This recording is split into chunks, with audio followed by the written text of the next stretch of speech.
Have I told that story where Donna and I were in a theater and then a trailer starts playing and like a bunch of monkeys were gaining sentience and shit like that and they were getting angry and I was like, what the fuck is this? Rise of the Planet of the Apes or something? And the fucking trailer says Rise of the Planet of the Apes and I'm like, fuck. And did it happen again the other year? Right? Yeah. What is this? War naman. Was Emile responsible for naming these movies? Maybe. That guy's onto something. I was mocking it. What the fuck? And it was the actual title. Fuck. Oh man, I mean James Franco did disappear from the movies. War looks pretty great. Like the first scene of the trailer shows monkeys clearing a room R6 style with guns. I am into this. Shit. Oh man, you know, Monkey Raffy together out of strong. context, we could just cut it to War looks really great. Intro music. Oh god.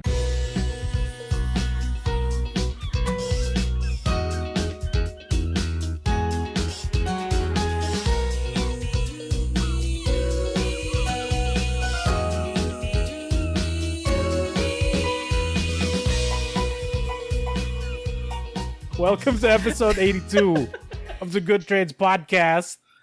We in there, folks. We in there because we're locked at home. I mean, by our own volition. Yeah. But also because the government says so. Because they fuck don't those know what people. to do. Yeah, man. Yep. Did you see that thing where they tried to erect a concrete wall to stop the COVID? Erect. Nice. Yeah, that's a weird thing. Build a wall, they say. Did you see them try to put stones back on that fake beach? And they Really? What is trying to fix it again. Yeah, what is the status What- of that what is fake with- beach? My mental health is deteriorating by the minute. I gotta know what is happening Yeah, with that's the. true. It's gone. It's It's gone. gone That's now? why we're all depressed. No. It's gone again because nature says, yo, that's dumb. Oh man. What is with bad governments and walls, huh? Money. Yeah. That's how the apes won. Yes, truly, we are the banana republic. Our limited resource is intelligence in the Oh, government. yeah. Oh god. Oh god. Oh.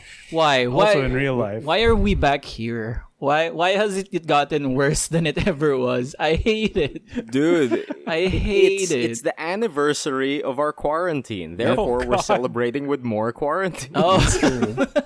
Oh. New Game Dude, Plus. it's been a I year. see. That makes sense to me. This is Pass it around. what's that? There's plenty for everyone. Worst timeline, the darkest timeline. It's true. We were I getting mean, we do all better. have facial hair except for Emile. I grew So back. we're getting there. I I just actually shaved. grew up mine because Nice. it's an anniversary. So you know, celebrating it. Might as well bring it back. Celebrate See, that. it's like you Celebrate knew. Yep. You were expecting in, it because God. it's not that hard. We're officially on Route B, so maybe we could use hacking It just abilities this happens year. again. We could probably see Crimson children floating around in the background. Oh god, hopefully it's easier, right? Because that's how Route B was. Oh, Yeah, that is true. I don't like this one Hopefully. though My because goodness. I'm a boy. That's for someone. All That's right, for gang. someone. Let me introduce the crazy minds behind this show, born from dead shows. I'm your host with the mostest Cybertronian toastest, Migoy, the king of me's. Woo! Yes, it is I. Kikakukakik. That's the Optimus Prime. You saw that?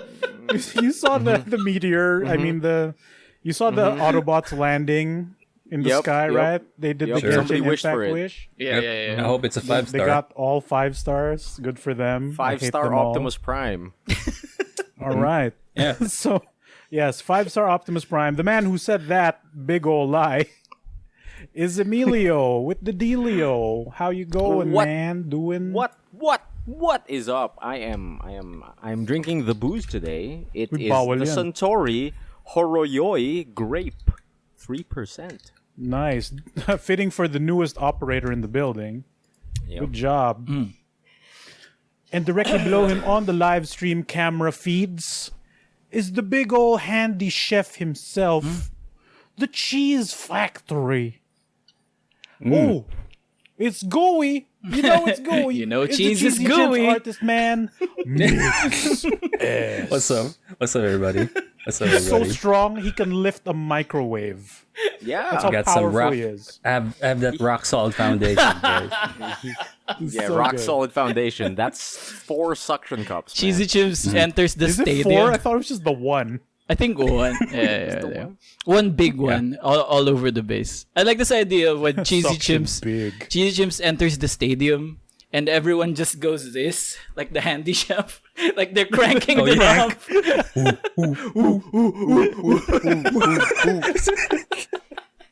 That's the fucking head No, they gesture. gotta do the other action where they're holding the blade in place to remove it. Yeah. That's how you know, right? Counterclockwise. Stainless steel. Dude. I swear the handy chef is like the Megazord toy I never owned. Oh, dude. It's the one part of my Right. childhood I wish I could buy. And last but not least, he's big and he's bad to the bone. It's the man who's about to get another year older, another year my wiser, God. but still equally and powerfully bald. Is Raffy Graffiti. Powerfully bald is a very strong adjective for me. Powerfully bald. Hey everyone, please call me Nines. Oh, are you a boy? I'm a boy. You won't like me. Look at these Alright. shorts. I'm not a boy, ma'am. Oh man, I'm so excited for the remake of the old game where none of those parts are in there. There's no androids in the original game. Oh yeah. Oh what? It's throwing so Spoilers. many people off. Yeah, the original Nier is Oh the yeah, remake yeah. is set for April, I believe. April. And I got some people in my friend list going, "Yo, I can't wait for the remake of Nier. I can't wait to see all the androids." Yeah. like, Oh, Uh-huh. oh no. Oh, Sure. Yeah. And they're like, "Yo, Kaine's so hot. Oh my god." I'm like, "Mhm. Okay. No, yeah, Sure. she is. Still. Yeah, she's super But- hot. Yeah, gonna she's lie. super hot. She's super hot, dude. I can't wait. I can't wait for Grandma Destruction. Let's go. All right, so on the show, we talk about stories. They deal the damage, both physically, mentally, emotionally. And we got some handy chef jokes here and there because that's what molded us to become the people we are today. I'm so happy that this stream happened. Yeah. I'm so happy you all know Handy Chef. Like every other yeah, kid for who sure. I talk to about Handy Chef probably wouldn't know. Like it's just crazy Really? that all 4 of you, my closest friends, know about Handy Chef. I fucking swear. Like as a kid, I had watched it millions of times, but whenever the handy chef came back on the TV, you sit down yeah. and you watch that whole Oh, thing. yeah. You watch everything, right? The You entire watch thing. everything again. And love it Yeah. every single time. Cheese is You know that Remember. you know that rock the rules of rock where you never walk out of a room when Queen is playing. That's me with Handy Yeah, Chef. yeah. Yeah, dude. You don't change the channel. Hey, you know, You don't walk away. sit down, you. Yep. Is each blade like each member of Queen? The ricer, the masher. Okay. You won't get God. cut by it too, because all the blades are inside. Or inside, yeah. Yeah. I was always curious about that. Like my child brain was like, how does it work? How does it cut with no blades? And then I eventually figured out because I looked at a cheese grater and like, Oh. it's on right. the other side. Oh. I got there eventually. Other primitive tools have already done this.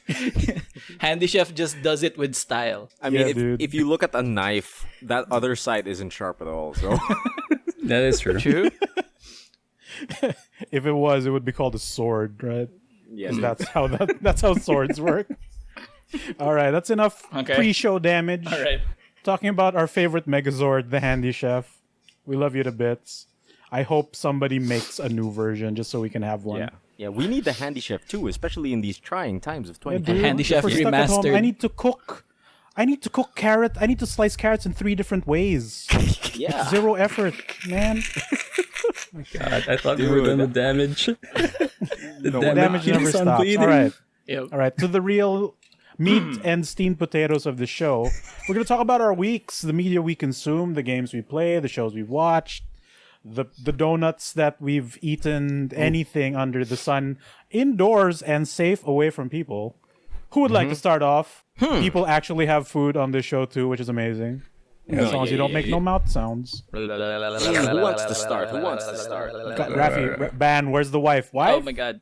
Denise, help! He's I guess, doing it. He's I guess bringing out Raffy's the starting. tongue. I guess Raffy's Oh boy. Raffy All just right. threw that on yourself. Yep. That's The tongue has been summoned. Yep, that's straight out of class when you make the big jokes while the teacher's there. You get to recite first, bud. Mr. Lanes. Mr. Lanes, What are you doing with your tongue? pangit ng buhok mo. Pakalbo mo na yan. Oh no. Is that the No, origin story? teachers back then Oh, wait, would say Raffy, that. did you ever get called out for having too long hair back in school? Nah. That was never a problem That's never for a you. problem. Like, back then, I'd rock the barber's cut, and like, it never looked right. Always? Yeah, always. It never, And like, long you hair. never missed, like, a week where it grew out. And then your teacher measures your bangs, like, oh, lagpas sa ano, You know, past Raffy. your eyebrows. You know, Raffy. I've seen you with hair. I've seen the pictures, but my mind refuses to accept it. So when Yeah, I that's imagine not you in real. high school or as a child, it's just your face. It's just your face with your bald head, but smaller, on a smaller body. It's beard. Raffy complete with facial hair, but he's in Yeah, a child yeah. body. Oh no. In a child body. He says unga bunga Goo lang. gaga. Yeah, unga bunga. Gugu gaga, unga bunga. I don't know. I've never been one of those dudes. Like, my dad has always been on top of my hair all that time. Like, so I'd never be one of the dudes who'd get measured with the hair, and they do this, like, they pull your sideburns, right? Yeah. Yeah. Yeah, like, nah, And now that your wasn't hair me. is not on top of anything. You can pull I'll any show them. sideburn here, bud. You try pulling this hair, bud, you'll get a razor burn. I'll never man. get him So now. how's your week been, my man? Oh man, I don't remember. This week has been, these 2 weeks have been like a blur to me. But I don't know.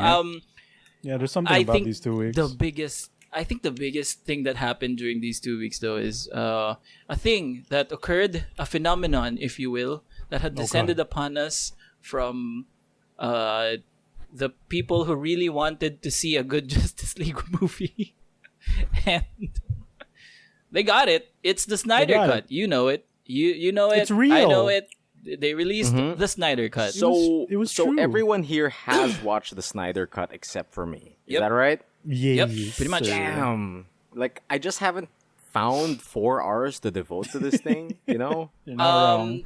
If it helps, you can do it in chapters. Like, Yeah. since it's not a Really? whole 4-hour movie, it's separated into different chapters. Like, the first one, like, there's literal title cards in between the chapters. Oh. So this one is this one, and then this one something Batman. This one something blah blah blah. Yeah, it's like each character gets a chapter for them. Yeah, Wow. and Weird. Interesting. who would have thought that if you added 2 more hours to a movie, it would fill up all the lore. It would be a better experience, huh? So, yeah. So, do we talk about Snyder Cut? Would you think how is? I mean, here, I've watched the original. Is that enough to be spoiler safe? Yeah. pretty I think we can dance around the differences. Like, we don't go into specific details. And to be honest, if Emile were to watch it now, given that the original was like, what, 2-3 years old? Yeah. He probably wouldn't remember everything one to one. Maybe a scene or two. Exactly. Like, oh, this one was shorter. This one is more intense. Blah blah blah. So I think it's okay. And Yeah. I think the big question for people is like, is it good? I'd say Yeah, is it? it actually is. yeah. Oh. It fixed a lot of things. The easiest one for me is it's definitely better than the original. That's The only thing I know about the Snyder Cut, courtesy of Mr. Cheesy Chimps over here, is that hot dogs are important somehow. Yeah. The one hot Yep. dog. That's The one, one those are hot one of dog. the extra scenes of the movie, where a yoinking of hot dogs were featured. Prioritized before saving a life. Yeah, that's a weird thing to see It's firsthand. really weird. Mm-hmm. Like it's all glorious. Like we were talking about the scene where Barry was rescuing Iris on an intersection, and it's all slow mo. They did the whole like Quicksilver thing, Yeah. but with Zack Snyder aesthetic and It music. looked like a music video. Yeah. Yep. And they're all like, "Oh, look at these religious things that they're doing. Like, there's the religious symbolism." And then suddenly, like this, just one hot dog yoink, and then Yep. he pocketed it. He And I pockets was the like, hot dog. "What? What is happening?" In And the then when- middle of Hot dog in their pocket. Yeah, exactly. in the I middle think- I of guess- rescuing a human life, this guy prioritizes a hot Just dog. just one life too, right? Like it was a collision between two vehicles and a hot dog Yep. stand. Yep. And he never looked at the other guy. He just went to save the lady. The lady, Mm-hmm. But and he first did it pocketed so. a hot dog. Also, he did it so creepily too. Like Oh yeah. he did it like he admired her face first, and then kind of brushed her hair like Yeah. behind her ear, and then went for a position where he's kind of hugging the lady. So why did this seems like this seems weird to me. Why did we take this direction with Flash? It seems I don't why? I don't know. Yeah. Yeah. That seems kind of weird. That scene was kind of weird. There are other things that like that in general though, if you think about it, that scene kind of gave Flash more kind of personality, or like we can see the morals of Flash, like or why we should care about Flash as an individual, as a human. So that's cool. That's cool. Like they add a ton of different stuff like that for every single one of the characters, and they fixed all of the characters except your boy Batman. the one character I came to watch and see and is really important to me, they didn't fix at all. So I feel like He might have gotten worse even. Yes, he might have gotten worse because, like, if you remember in OG Justice League, like the theatrical cut, they were trying to pull off a pseudo Tony Stark vibe with the little quips, you know, do you talk to Fish Bro? And then he says it again later on the movie, do you talk to Fish Bro? And then nothing, like, you're just being Robert Downey, but worse. So they cut all the Robert Downey stuff, and you're just left with Batman. And apparently, there's nothing to that performance. Batman is just a guy. To quote the wise words of my wife, he's just a guy. He's rich. he's Like, rich, and he's just a guy. I think from Batman v Superman, I don't think Batman is fixable at that point. In Justice League, because it's just it's nothing. Like, how can you fix a Batman that is already terrible to begin with? Here's my part. Yeah. Like, you can't fix him, but you can still make him look cool, and it shouldn't be that hard because he's Batman. There's so many ideas you can steal from. Like, they remember when he in the previous movie, this also happened. He would lead the parademons away while the other heroes swoop into the Russian power plant to fight the horny man. And then, like, on the comms, he's like, they're coming, and he fucking turns off the lights to the ship he's in, right? So he's like, he's gonna fucking take him out in the dark, like in the previous Batman, going movie. dark. He's gonna Batman. No, the parademons show up in the dark room, and guess what happens? Batman brings out his Batmobile and starts shooting everyone. Oh, So dumb, dude. right. Like, I don't know if Zack Snyder understands Batman, like the appeal of Batman when it comes to like cosmic level situations like this. Like, as a Bat fan, him jumping into vehicles like the Batmobile and shooting guns and missiles, Actual guns too. that does nothing for me. Like, I didn't come here to see Batman shoot guns. And Yeah, he needs to detective and prep. He needs to ninja detective shit. outsmart ninja shit, like kick them in the butt, like Yeah. roundhouse parademons. I don't care if it Not looks shoot dumb. guns. That's what he'll do. He does So- like one Batman thing. He grapple hooks a parademon. Oh, yeah. Like Yeah. it goes That through one his was chest, the- and like that looks like a Batman thing. I'd be down for more of this. It's But just no. yeah. And also, like, it's super clear how Snyder doesn't understand how to Batman.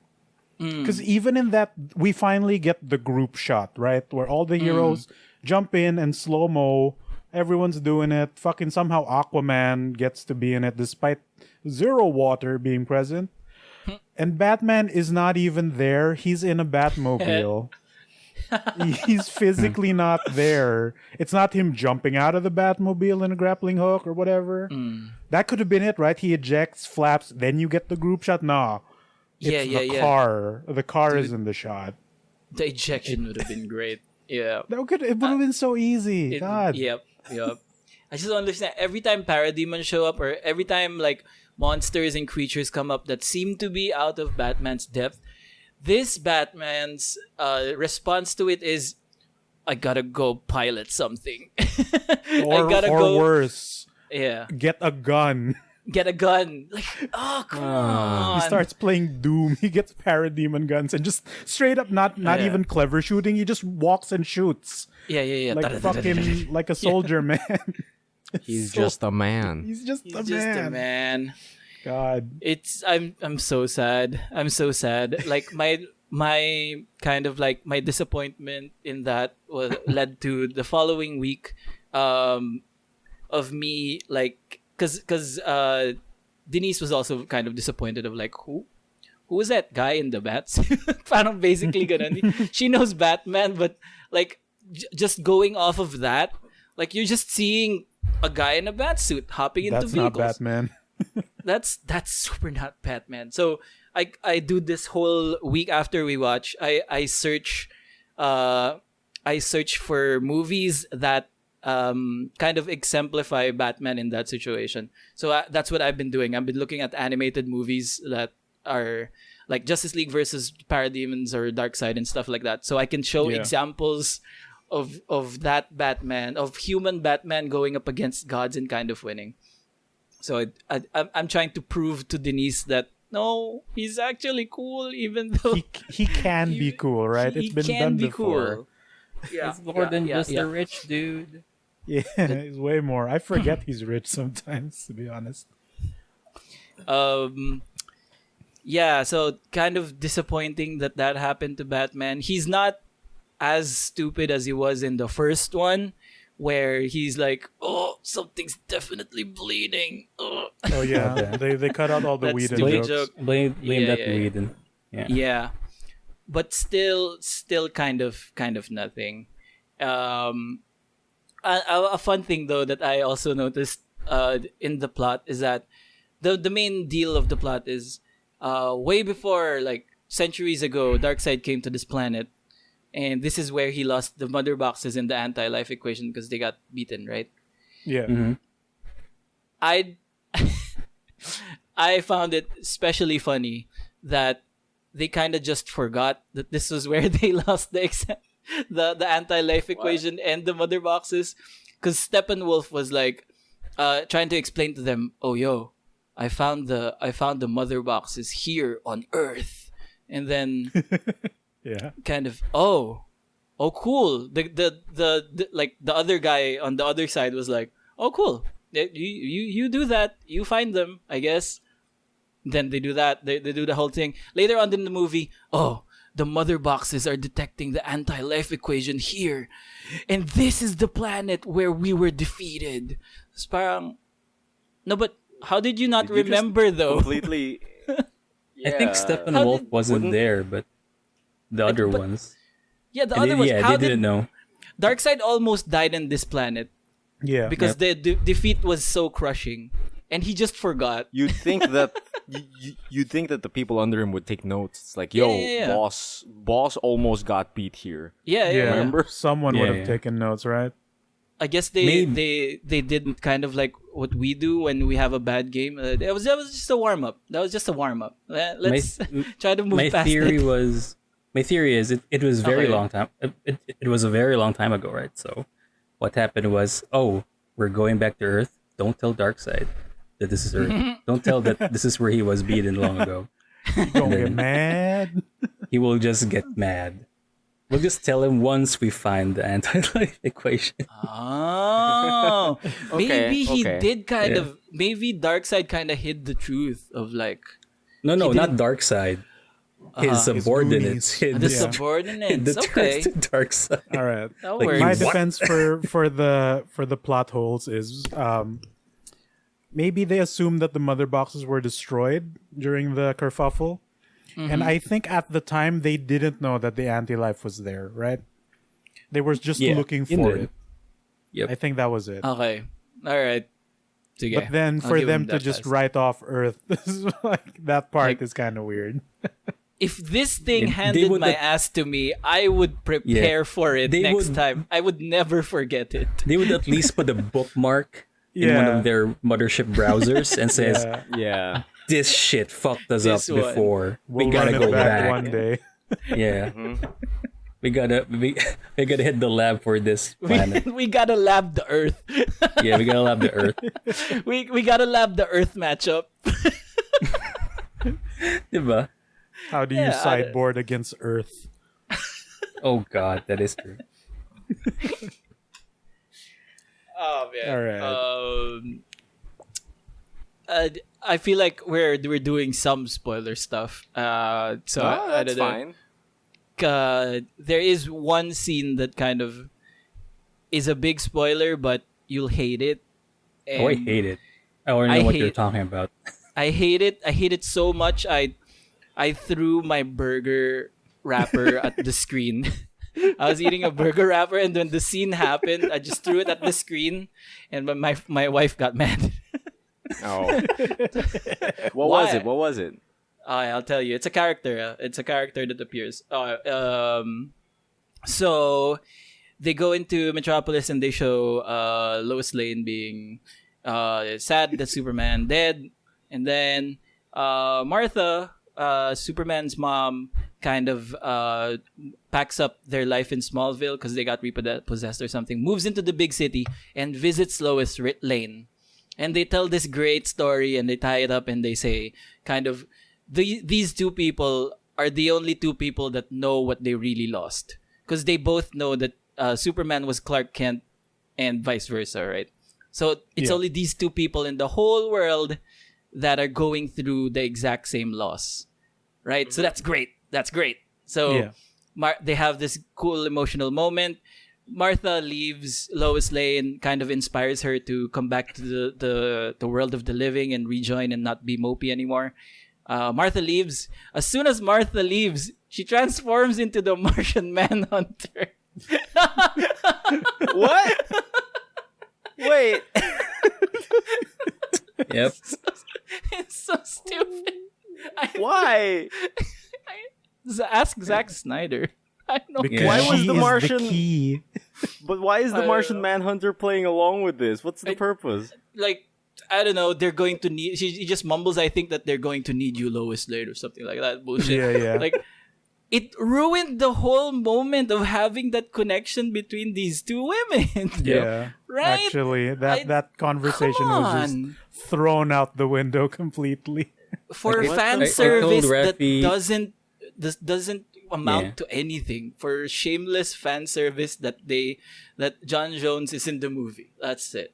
So dumb. Sorry, what I've was told it? Raffy in the stream. Yeah, I've told Raffy in the stream like the story behind it. Why there's a Martian Manhunter in the movie, and it was supposed to be John Stewart, the the third Green Lantern, or the Oh yeah. second the Black Green Lantern Right. from the comics. But DC told Zack Snyder that they don't want John to be featured in Justice League because they have plans of showing him on a different movie, which is a Green Lantern movie. So Right. Zack said, "Okay, I'll just have him Martian Martian. Manhunter instead." That's Exactly. the He's thing. a Justice League. Oh God, only- I hate it so much. I really wish that they could have revealed the Martian Manhunter on a scene that doesn't like doesn't involve being a character in disguise Yeah, at the middle of the like- movie, because that kind of ruins then like what happened between the relationship between Martha and Lewis. Like Yeah. it kind of destroys that moment. It's just not a good reveal. And in the end, he shows up again and he says, like, he speaks to Bruce Wayne. He says, I have now chosen to fight for this world, just like you, blah, blah, blah. Yo, like a day ago, this world was about to end. We could have used you, my dude. Like, you should have been like there, one my man. small assist could have been super useful, right? Exactly. Where were you? Also, when Zod was tearing up shit, could have used you there too, my dude. Yep. Why? Use your namesake. God, Hunt the Martian. I hate or it man, so I don't know. much. There are tons of like tiny pieces like that kind of. It's still bad. That kind of tell me that it's kind of still bad, but it's better than the Justice League that we got way back when. At No, the yeah, very because least- because like at the start of this, all of you were like, "It's a good movie," but then you guys all started talking about the bad stuff. So I'm It's like, not "Hmm." perfect, right? it's not perfect. But it is definitely better than what we got before. Mm. By, 100%. I'd say like a large enough margin. Like Also- for me, oh wait, yeah, Go for it. sure.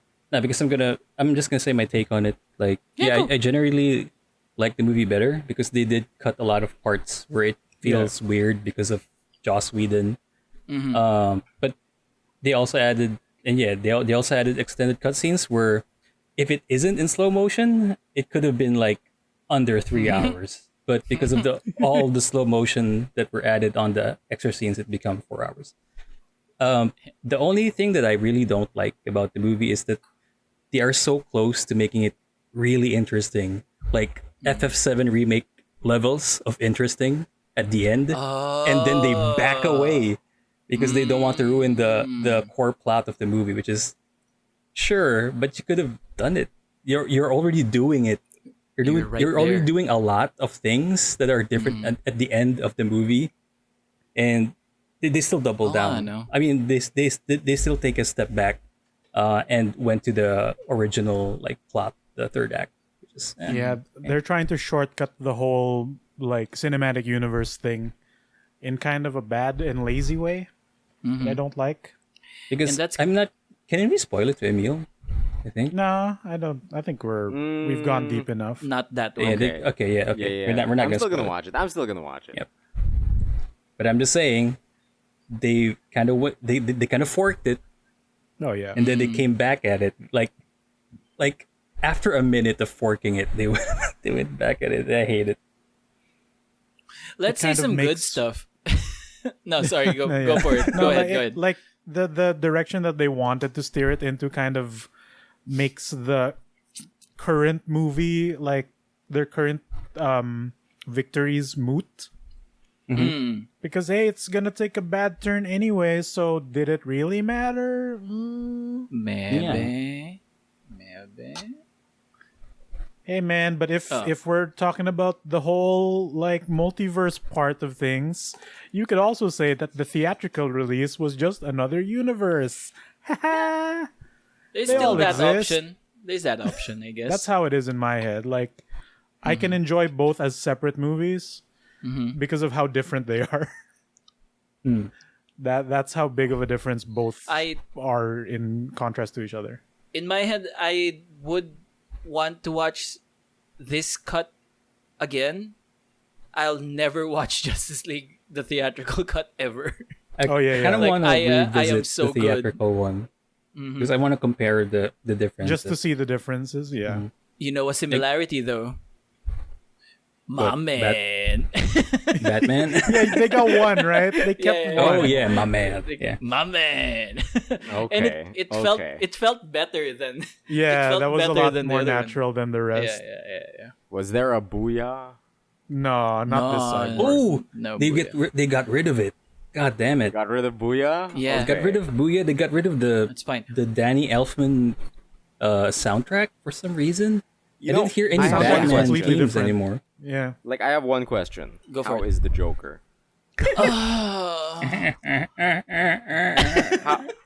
Dude, I swear How that was it? that man's impression of a character is terrible. I have a hot take on it. I didn't Go like ahead. it. Go.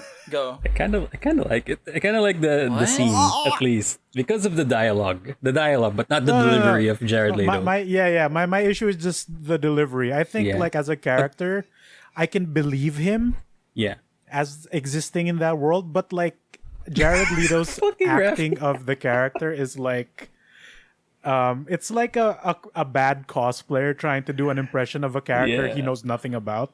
but that's the thing. Like the dialogue is so good. Like it made me kind of chuckle a bit. Like the old contraire, my little fish stick. Yeah, like that's stupid my stuff. little fish thing, it's so dumb. It's so dumb. It's so good. But it's like he believes it in his mind for real, right? yeah, yeah. And I think that's the convincing part of it. Don't worry, Raffy. Your effort like is being No, that's noticed by fine. me. Don't worry. yeah. We see you. We see you. Continue see the it. conversation. Somebody take a photo. But yeah, that scene alone, it's okay. This is what the Snyder cut is all about. Like this is what the people actually wanted to It's see. what they I wanted, guess. yeah. Not gonna lie. And they kind of made it okay. Like like Jared Leto's delivery or not, or his own take on the Joker. It's still a decent scene. It's better But than the it's- Suicide Squad version, that's for sure. It's Yeah. a cool scene. I can't get past the delivery.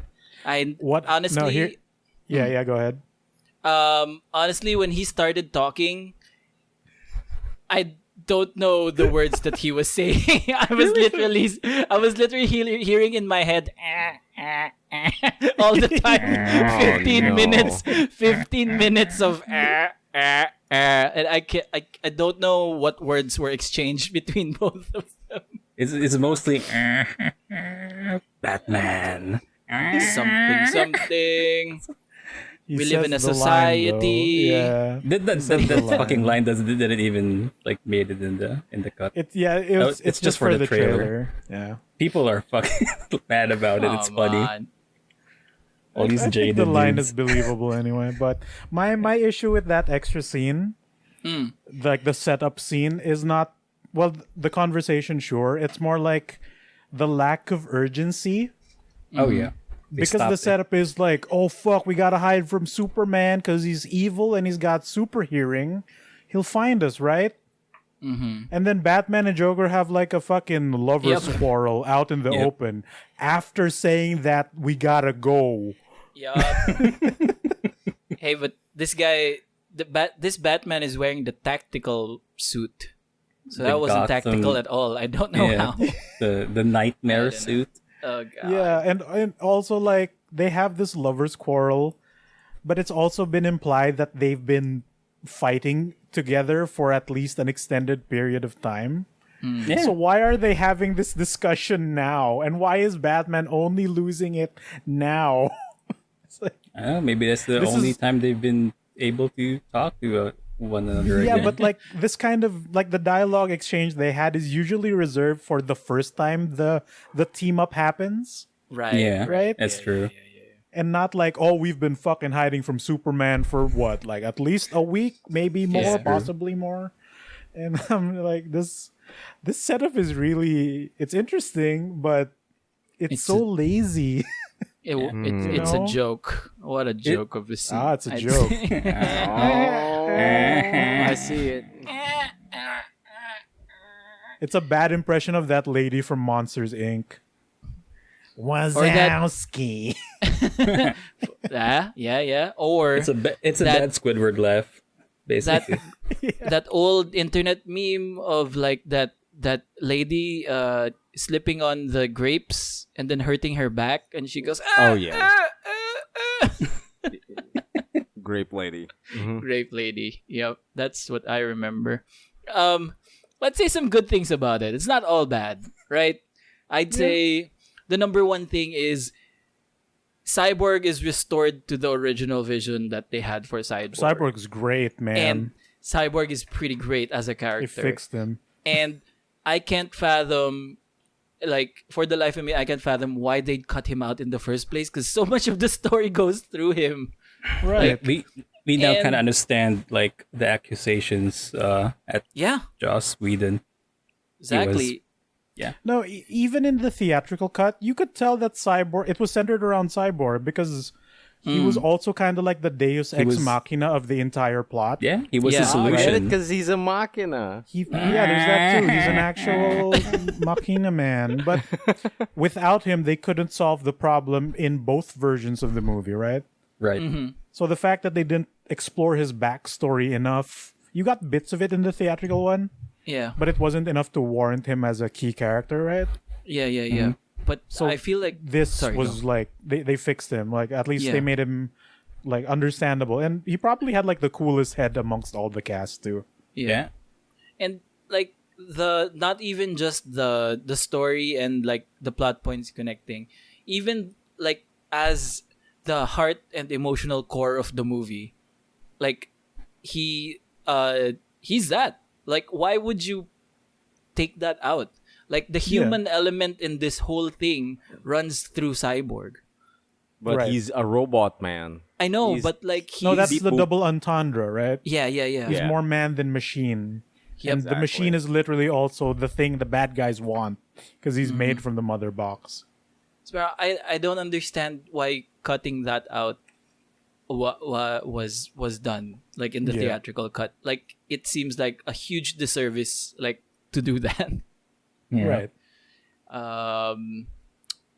Yeah, but the additional stuff that they put with Cyborg is super great. Like there are a ton of little character bits and bops that will make you kind of understand why he's important, why you can kind of empathize with him. Like he's a cyborg, right? Like and he's kind of grieving the loss of his humanity and stuff like that. They're tiny kind of character things that I really like where whenever he envisions himself like in a digital space, he's still just cyborg He's with human. the varsity jacket and he's fully Yeah. human. That's really cool. Like that kind of touches are really, really Right. great about it. And like the moment where his internal image of himself shifts to the actual machine part Mm-hmm. is when he comes to accept his current state, right? Yeah. So there's that symbolism That's too. great. Yeah. I don't know. I don't know why they did it. But yeah, it's a better movie because of it. What else can we say? Those are the big points. They ruined they still haven't solved Batman. Plot holes here and there. A better movie though, a more coherent Right. vision, Yeah. I'd say. Like Yeah. from Oh. the start to the finish, at least one vision, one mood, tone, atmosphere that doesn't get broken by jokes and throwaway gags or something's definitely bleeding. God, there's none of that. Raffy So took damage from that joke. I took Oh, so yeah. much damage from that joke. Like in the theatrical cut, Superman comes up to Batman and goes like, "Do you bleed?" and throws him away. And then they cut to Batman on the floor and he's like, "Something's definitely bleeding." What a joke of a character. What a Just removes the tension from the entire like encounter. And you just buried Batman. That's what you did. Like you put him next to his parents in that specific instance. But yeah, I think that's most of the Snyder cut. Unless you want to get into any other things about it, but I feel like that's Yeah. most of what we We got. don't want to get deep into how it Yeah. kind of resembles, like the whole Snyder cut resembles Cyborg and the theory of the ship of Theseus. No. Oh, what? Let's not do it. no. Let's get- Cyborg and the Ship of Theseus. yeah. Classic. And the Snyder cut, like how many bits and pieces can you get out of the theatrical Yeah. cut and still, Is the Snyder Cut Oh, still no. the Justice This- League this- if you replace all of its parts? yeah, Oh exactly. boy, Let's not get they into this, replaced a lot. Raffy. They replaced a whole lot. But yeah, there's a lot of there's a lot of The lock sock of movies. oh god, the lock sock. All right, what else happened with you, Raph? Speaking of spectacular failures, Magic Legends came out this week. Oh god, Oh, yeah. Closed, no. open beta, right? Not In full open, release. sorry, yeah, Just to in be open clear. beta, we were so excited. Yeah. Like we got the, at least on my end, I see the Epic Game Store announcement, free or Magic Legends out right now, and then we gotta get on that. That's Magic, baby. Put it in my blood. Install, play it, and then the dawning realization of like, oh no, it's bad. Oh no, and then Ooh, jumps how bad- jumps in the Right, pit Yeah. of despair like Batman. How Oh, bad no. is Performance bad? issues aside, Uh-huh. right? Because that's a whole nother thing that's wrong with the beta as of now. Yeah, Yeah. that's true. But strictly gameplay aspect. Go on, Raffy. I think its core concept. So Magic Legends is like a dungeon crawler, isometric RPG in the vein of Diablo, ganyan, but draped in magic, the world of the Magic the Gathering Magic juice. multiverse, right? So it's great. Draped in magic juice. So that sounds super kind of cool. And their main gameplay mechanic is that unlike in Diablo where you can set your skills like what you want to do, your skills take the form of cards. So there's deck building. There's a deck building aspect to it where you kind of draw the skills from your deck, and whatever is in your hand you can use. So that's a novel idea, right? But the execution, I feel like, was kind of really falls flat, and it's kind of really boring. I felt like when you get started, like in that tutorial level, that was pretty okay. They give you like a set of spells, but then it's just 2 cards in your library, and then you end up just drawing the same 2 or 3 cards, and it doesn't really explore the deck building skill mechanic, which I find should have been the star of the show, because that's the only unique thing about it, right? They should have really Yeah. just doubled down on it. But as it plays in like the first 1.5 hour, without a big set of cards to choose from, mix and match your deck with, you're just playing Diablo but random skills. Yep. That's Yeah, definitely what it which is- turned out to be. which is Yeah. unfortunate. Yeah, like I never had high expectations for it, but like Oh. seeing your reactions is like, wow, it was worse than what I was expecting. Yep.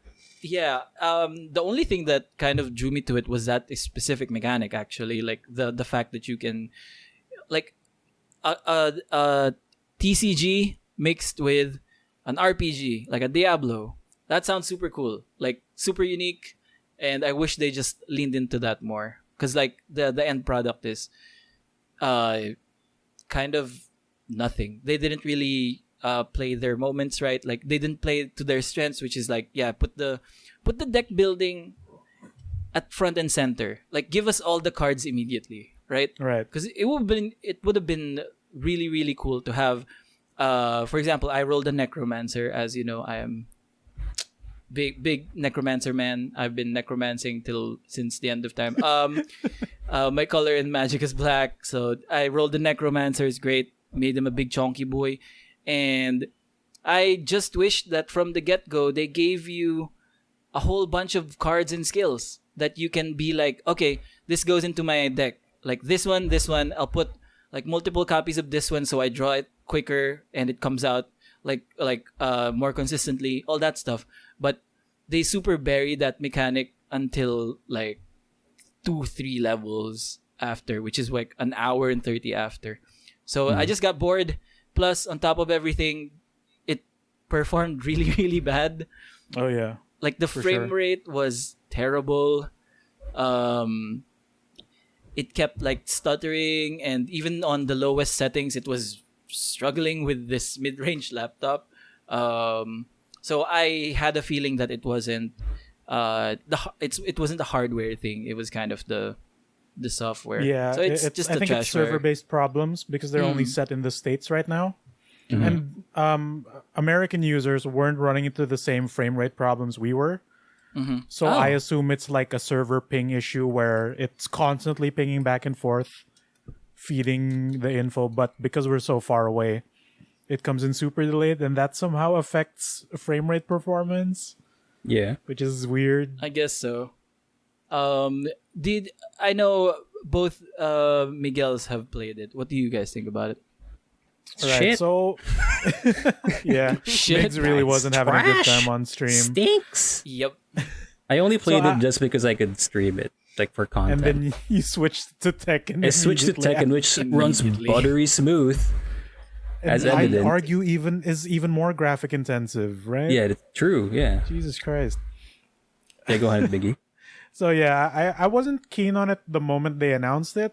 Like when I saw the gameplay, I was like, oh, it's a card-based like ability system. Okay, that's been done before. Let's see if they do it like good. And when they showed it, it didn't look super appealing. Yeah. Like the idea of deck building is cool, but Yeah. the gameplay bits I saw looked super unappealing. And lo and behold, it's exactly what I was expecting when it came to that, if not even more Worse. boring. Because the thrill of Magic and the fact that it's a luck based, card game is a single draw could more often than not make or break a victory, right? Top And deck hype. you build around like the numbers that affect that and the synergies that work with it. But because luck is a factor, right? Sometimes you just draw the perfect card, sometimes you don't. Yep. And you work your way around those limitations. That doesn't appear in this, because it's a combat based like isometric dungeon crawler thingy. So Raffy, you picked the black mage, right? The Yep. necromancer. What Yep. type of spells did you get? I had a drain life type of spell. It deals damage, then heals me. My Q ability was summon 2 zombies. I also had a drudge zombies card, so I'd have like at least 5 zombies at one time. There, those are kind of Yeah. spells. Damage, So- I guess. So like in this particular game, Magic Legends, not only do you have the card based attacks, you actually have 2 abilities that just go on their own cooldown. And as far as I could tell, don't consume your mana pool, Yep. right? Yes, just So those are cooldown, just yeah. 2 free attacks, right? Just spam them when you need them. Yep. So that kind of takes away from the novelty of the deck versions of these skills. Right. So Migs, you picked the green dude. What skills did you get? Or what I got cards did you get? the what's this? Well, for the cards, I got summons. I got like the green class is similar to Druid in Diablo, where you can summon creatures.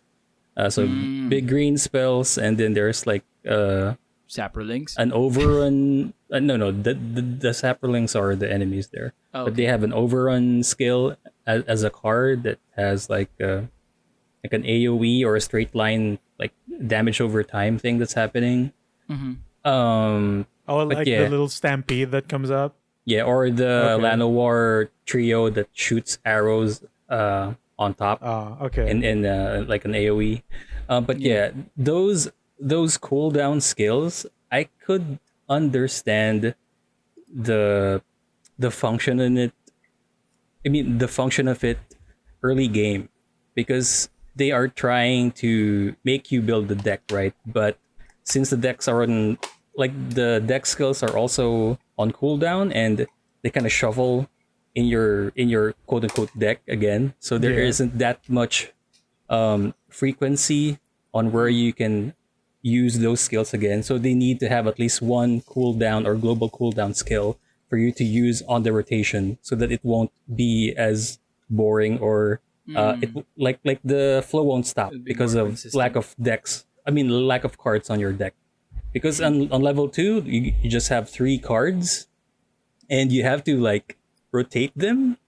So And meaning it's that random too. yeah, and so once you use them, it's like like a minute or 30 seconds. Actually, a It's pretty minute darn long. before you can actually use it on another rotation. So Right. yeah, Because not those- only do you have to wait for the actual card cooldown, you also need to build up mana, right? By doing normal attacks yeah, before you exactly. can cast said spell.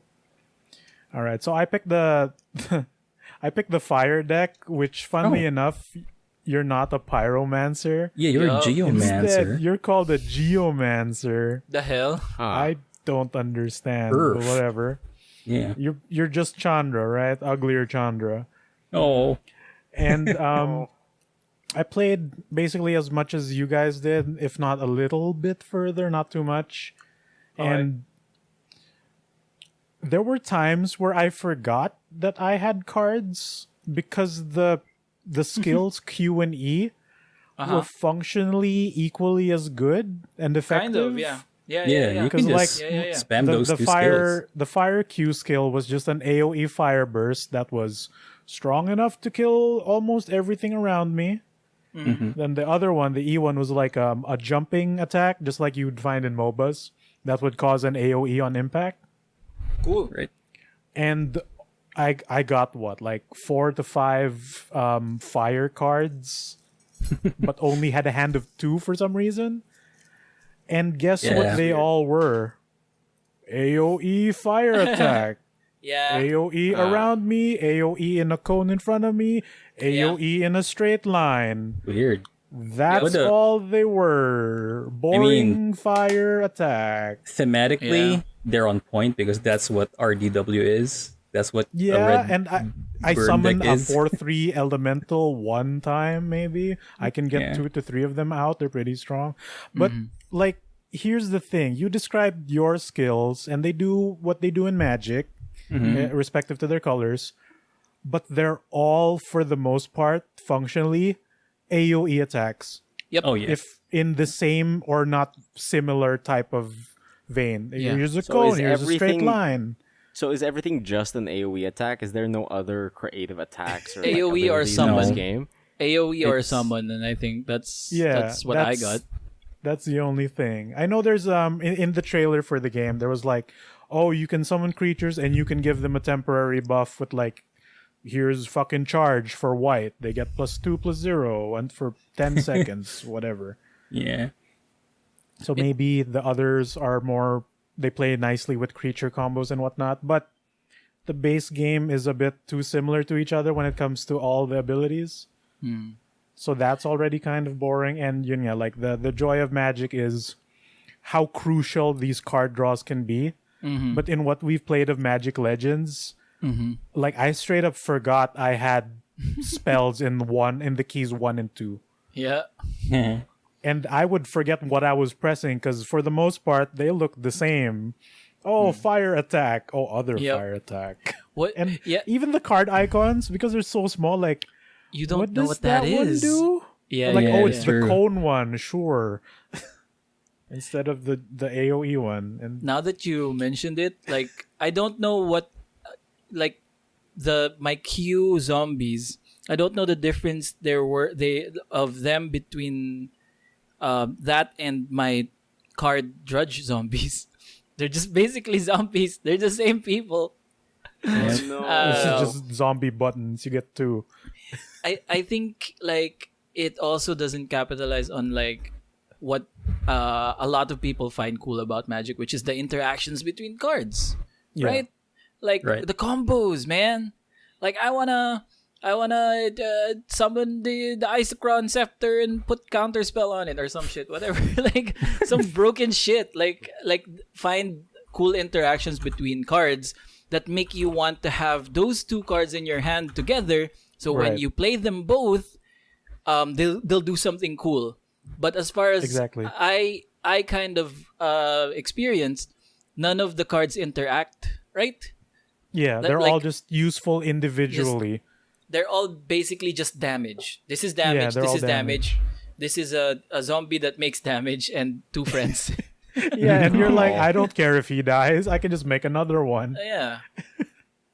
It's Yeah, so a like when waste. it comes to like action RPG with card-based weapons or card-based attacks, like there are other games that have done that where the cards become very crucial to your make and break strategy. Like one of my Acid. favorite Mega Man games, the Battle Network series, has card-based weaponry, the battle chip Yes. system.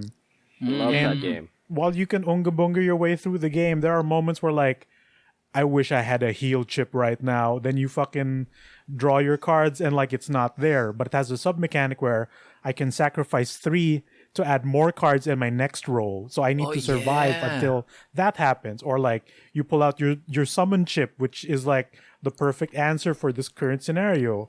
Or let's go even a crazier route. Kingdom Hearts Chain of Memories for the Game Boy Advance and PS2. It's like a third-person arena-based combat RPG, but all of your actions, aside from jumping and rolling, are card-based. Each individual swing of your Keyblade is associated with like a numbered key card attack, right?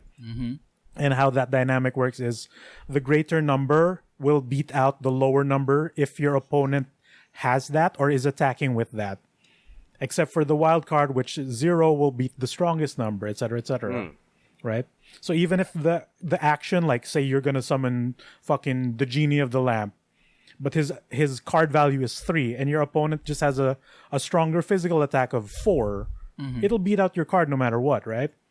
Yeah. And if you're planning to do this, but the split second that the card changes with your opponent and you miss your timing, like I've found moments where I could have won this fight if I had just, reacted faster, or I guess luck happened and I just mistimed everything. I didn't even see it and whatnot.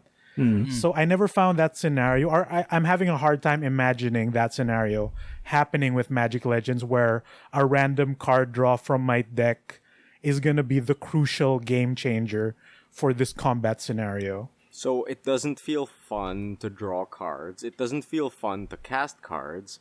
The things the cards do are boring. Yep. It doesn't work. Are there any good things about this game? So when it came with the trailer too, I believe they announced that there's no multicolored pairings so far. Oh. Yeah. And who has fun? Like, how long when you started learning the game? Most people start with like a lot of people like find comfort with monocolored decks for a while. Yeah. But how long does it take before you break out of that? Because there's so much more variety with going at least 2 colors or more, right? Yeah, exactly. Like you're limiting your power pool by sticking with one color. Yeah, and like starter decks in Magic usually have 2 colors. Yeah, to 2 introduce you colors. to that dynamic of like fucking hey, if you get the strengths of one color and the weaknesses, Right. like you cover up for the weaknesses of another color, and like you can make cool things happen. Exactly. But since you guys said that there's no interactions between these cards, I don't even see that happening. Yeah. Like it's pointless to splice another color, because you'll just have a different color of damage. Yeah, It's pretty like, much. hey, green, black, I summon skeletons and big boys, but they're the same. It's just a waste, man. Okay. It could have been something, they just really wasted the potential. And like, I know it's a beta, but like the bones of it kind of really missed the mark. Yeah. I hope they kind of get it. Right. If I hope like the beta kind of informs them on all these things that they kind of missed out on. But it's just a little worrying that from the start their original plan is not that great, right? Yeah, because from the sound of it, you guys are saying that the core game design is flawed, and like I don't think having an open beta will fix that. Yep. Yeah. Yeah. Right. They're locked in at this point. Given how big Magic is, and given how long this trend of shoving a property into another type of game has already been going, it should be a bigger thing, right? Yeah. And fucking like a beta might not fix it, but look at the other companies who have taken their core formula but found success by doing another thing, right? Like fucking the biggest example is Fortnite. Fortnite's core game was Totally. completely different. It was supposed to be a single player, build a fort, protect from wave of zombies with your friends. Right. And now So- people don't even know that mode exists. If it's even So- out there, I don't even know. So what you're saying is what will fix this game is a battle royale mode. Not necessarily. Like, dude, it fucking might, for all we know. For It real? might all be we better know. as a battle royale. I It would be don't know. easier to cheat too, like to come up with bullshit ideas that work functionally better. I mean, But if it's a race to Bolas' Citadel, that would be a good battle royale Yeah, mode. see, there you go. There's an Oh, idea. that would be sick. That'd be actually really sick.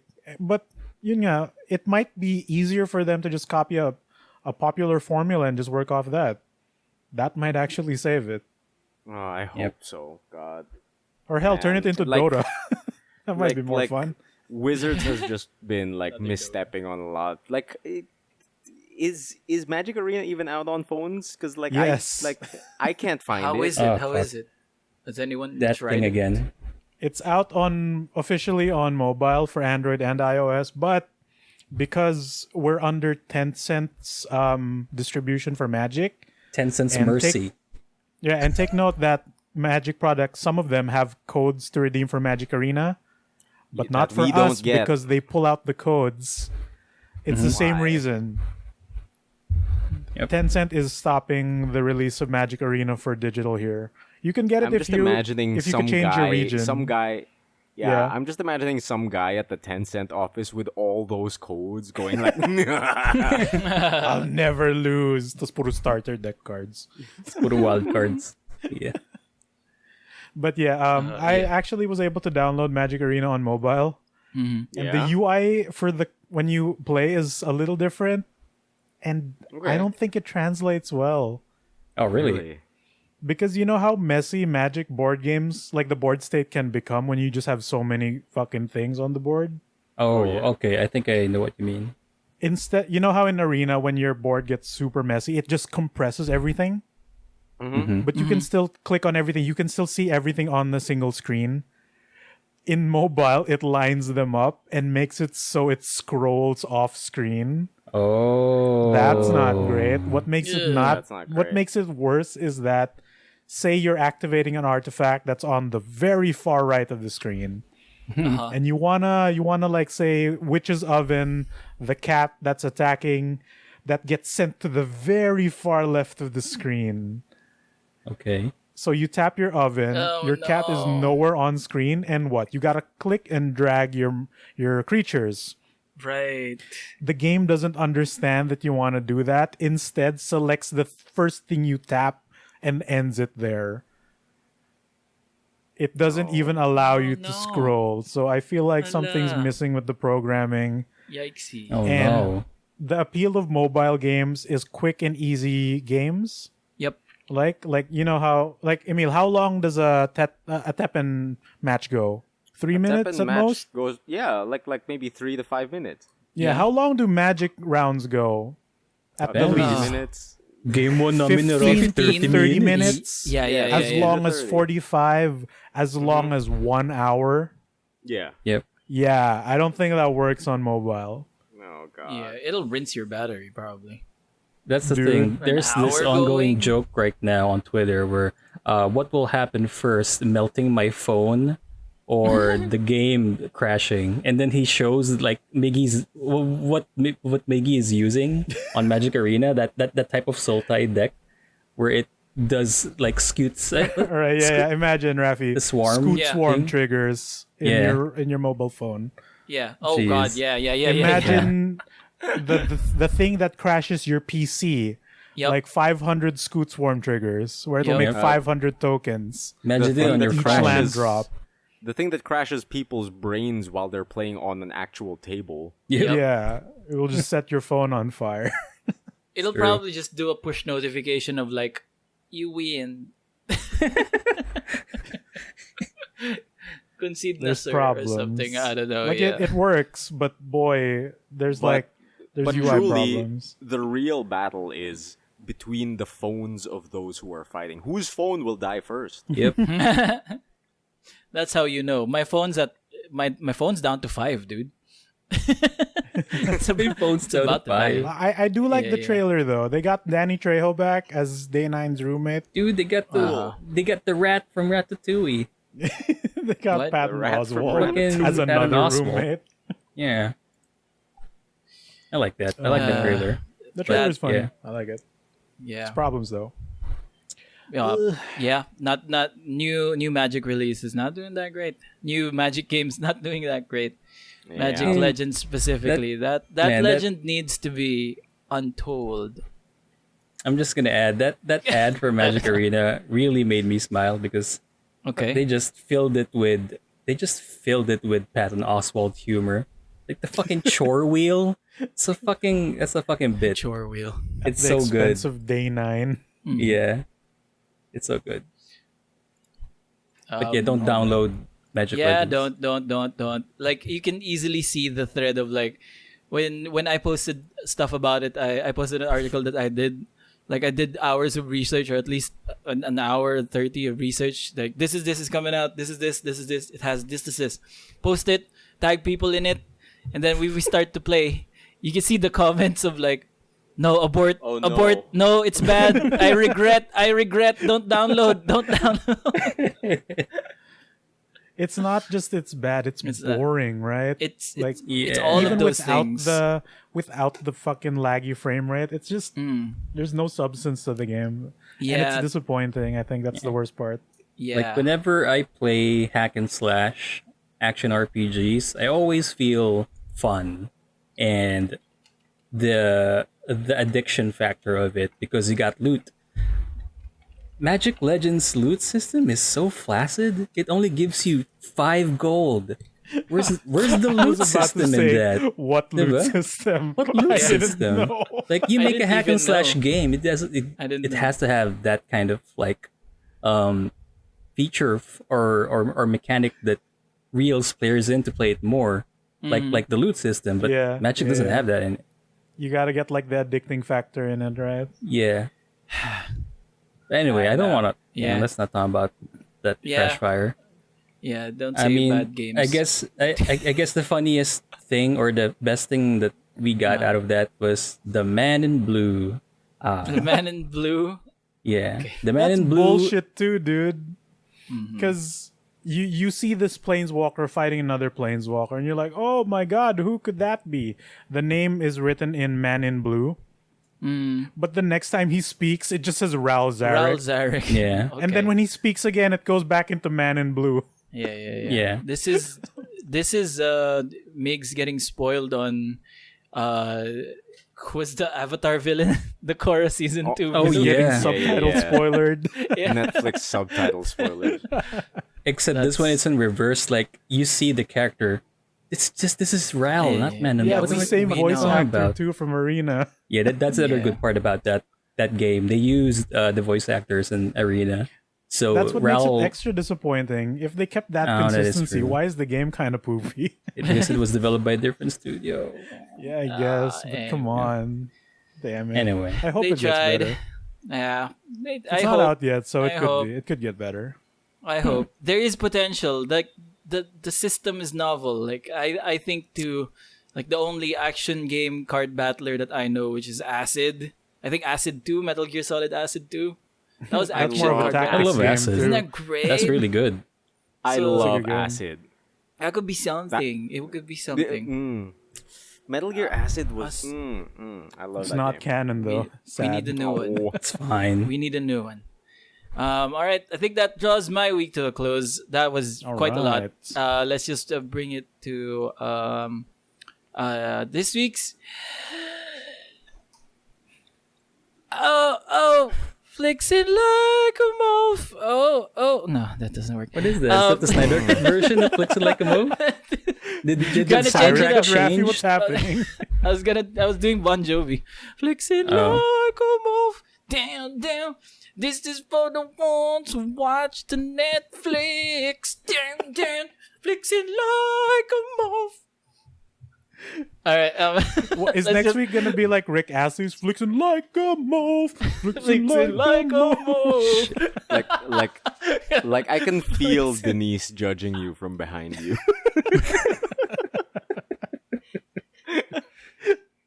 Oh no. He's at it again. She just gave Getting me a look. damaged, chat. Getting damaged because of all these John Bon Jovi. Mix doesn't like it when I Yeah. copy Bon Jovi, when I blasphemize Bon Jovi. I love how Emile's okay. Yeah. What? Emile's camera froze for a little bit for me. Yeah. Is doing this. So happy. Okay. This one comes from Crazy Ex-Girlfriend. It's such a great series. Oh. And this is an interaction between Josh Chan, the male Filipino lead Josh Chan, and the Filipino father priest called Father Bra. And Father Bra. He was a frat dude in high school, and Father then Bra. he became a priest. It's kind of great. Crazy Ex-Girlfriend is a good series. And it goes like this. Josh Chan is kind of like showing Father Bra like this envelope that just arrived in his doorstep, and he kind of doesn't know what it's for, and he's kind of like I don't know. So he acts in like in the most Filipino way possible. When you don't understand the thing, you go to your priest, and he brings the envelope to the priest, and Josh Chan goes, She's coming after me, man. I need to open it. I need to know what's in there. Father Bra goes, then open it, Josh. You're an adult now. These are choices you have to make.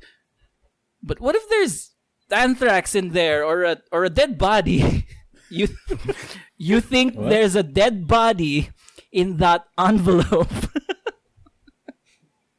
And that's it. Oh, Jang, jang. okay. Flexing like a move. Jang, jang.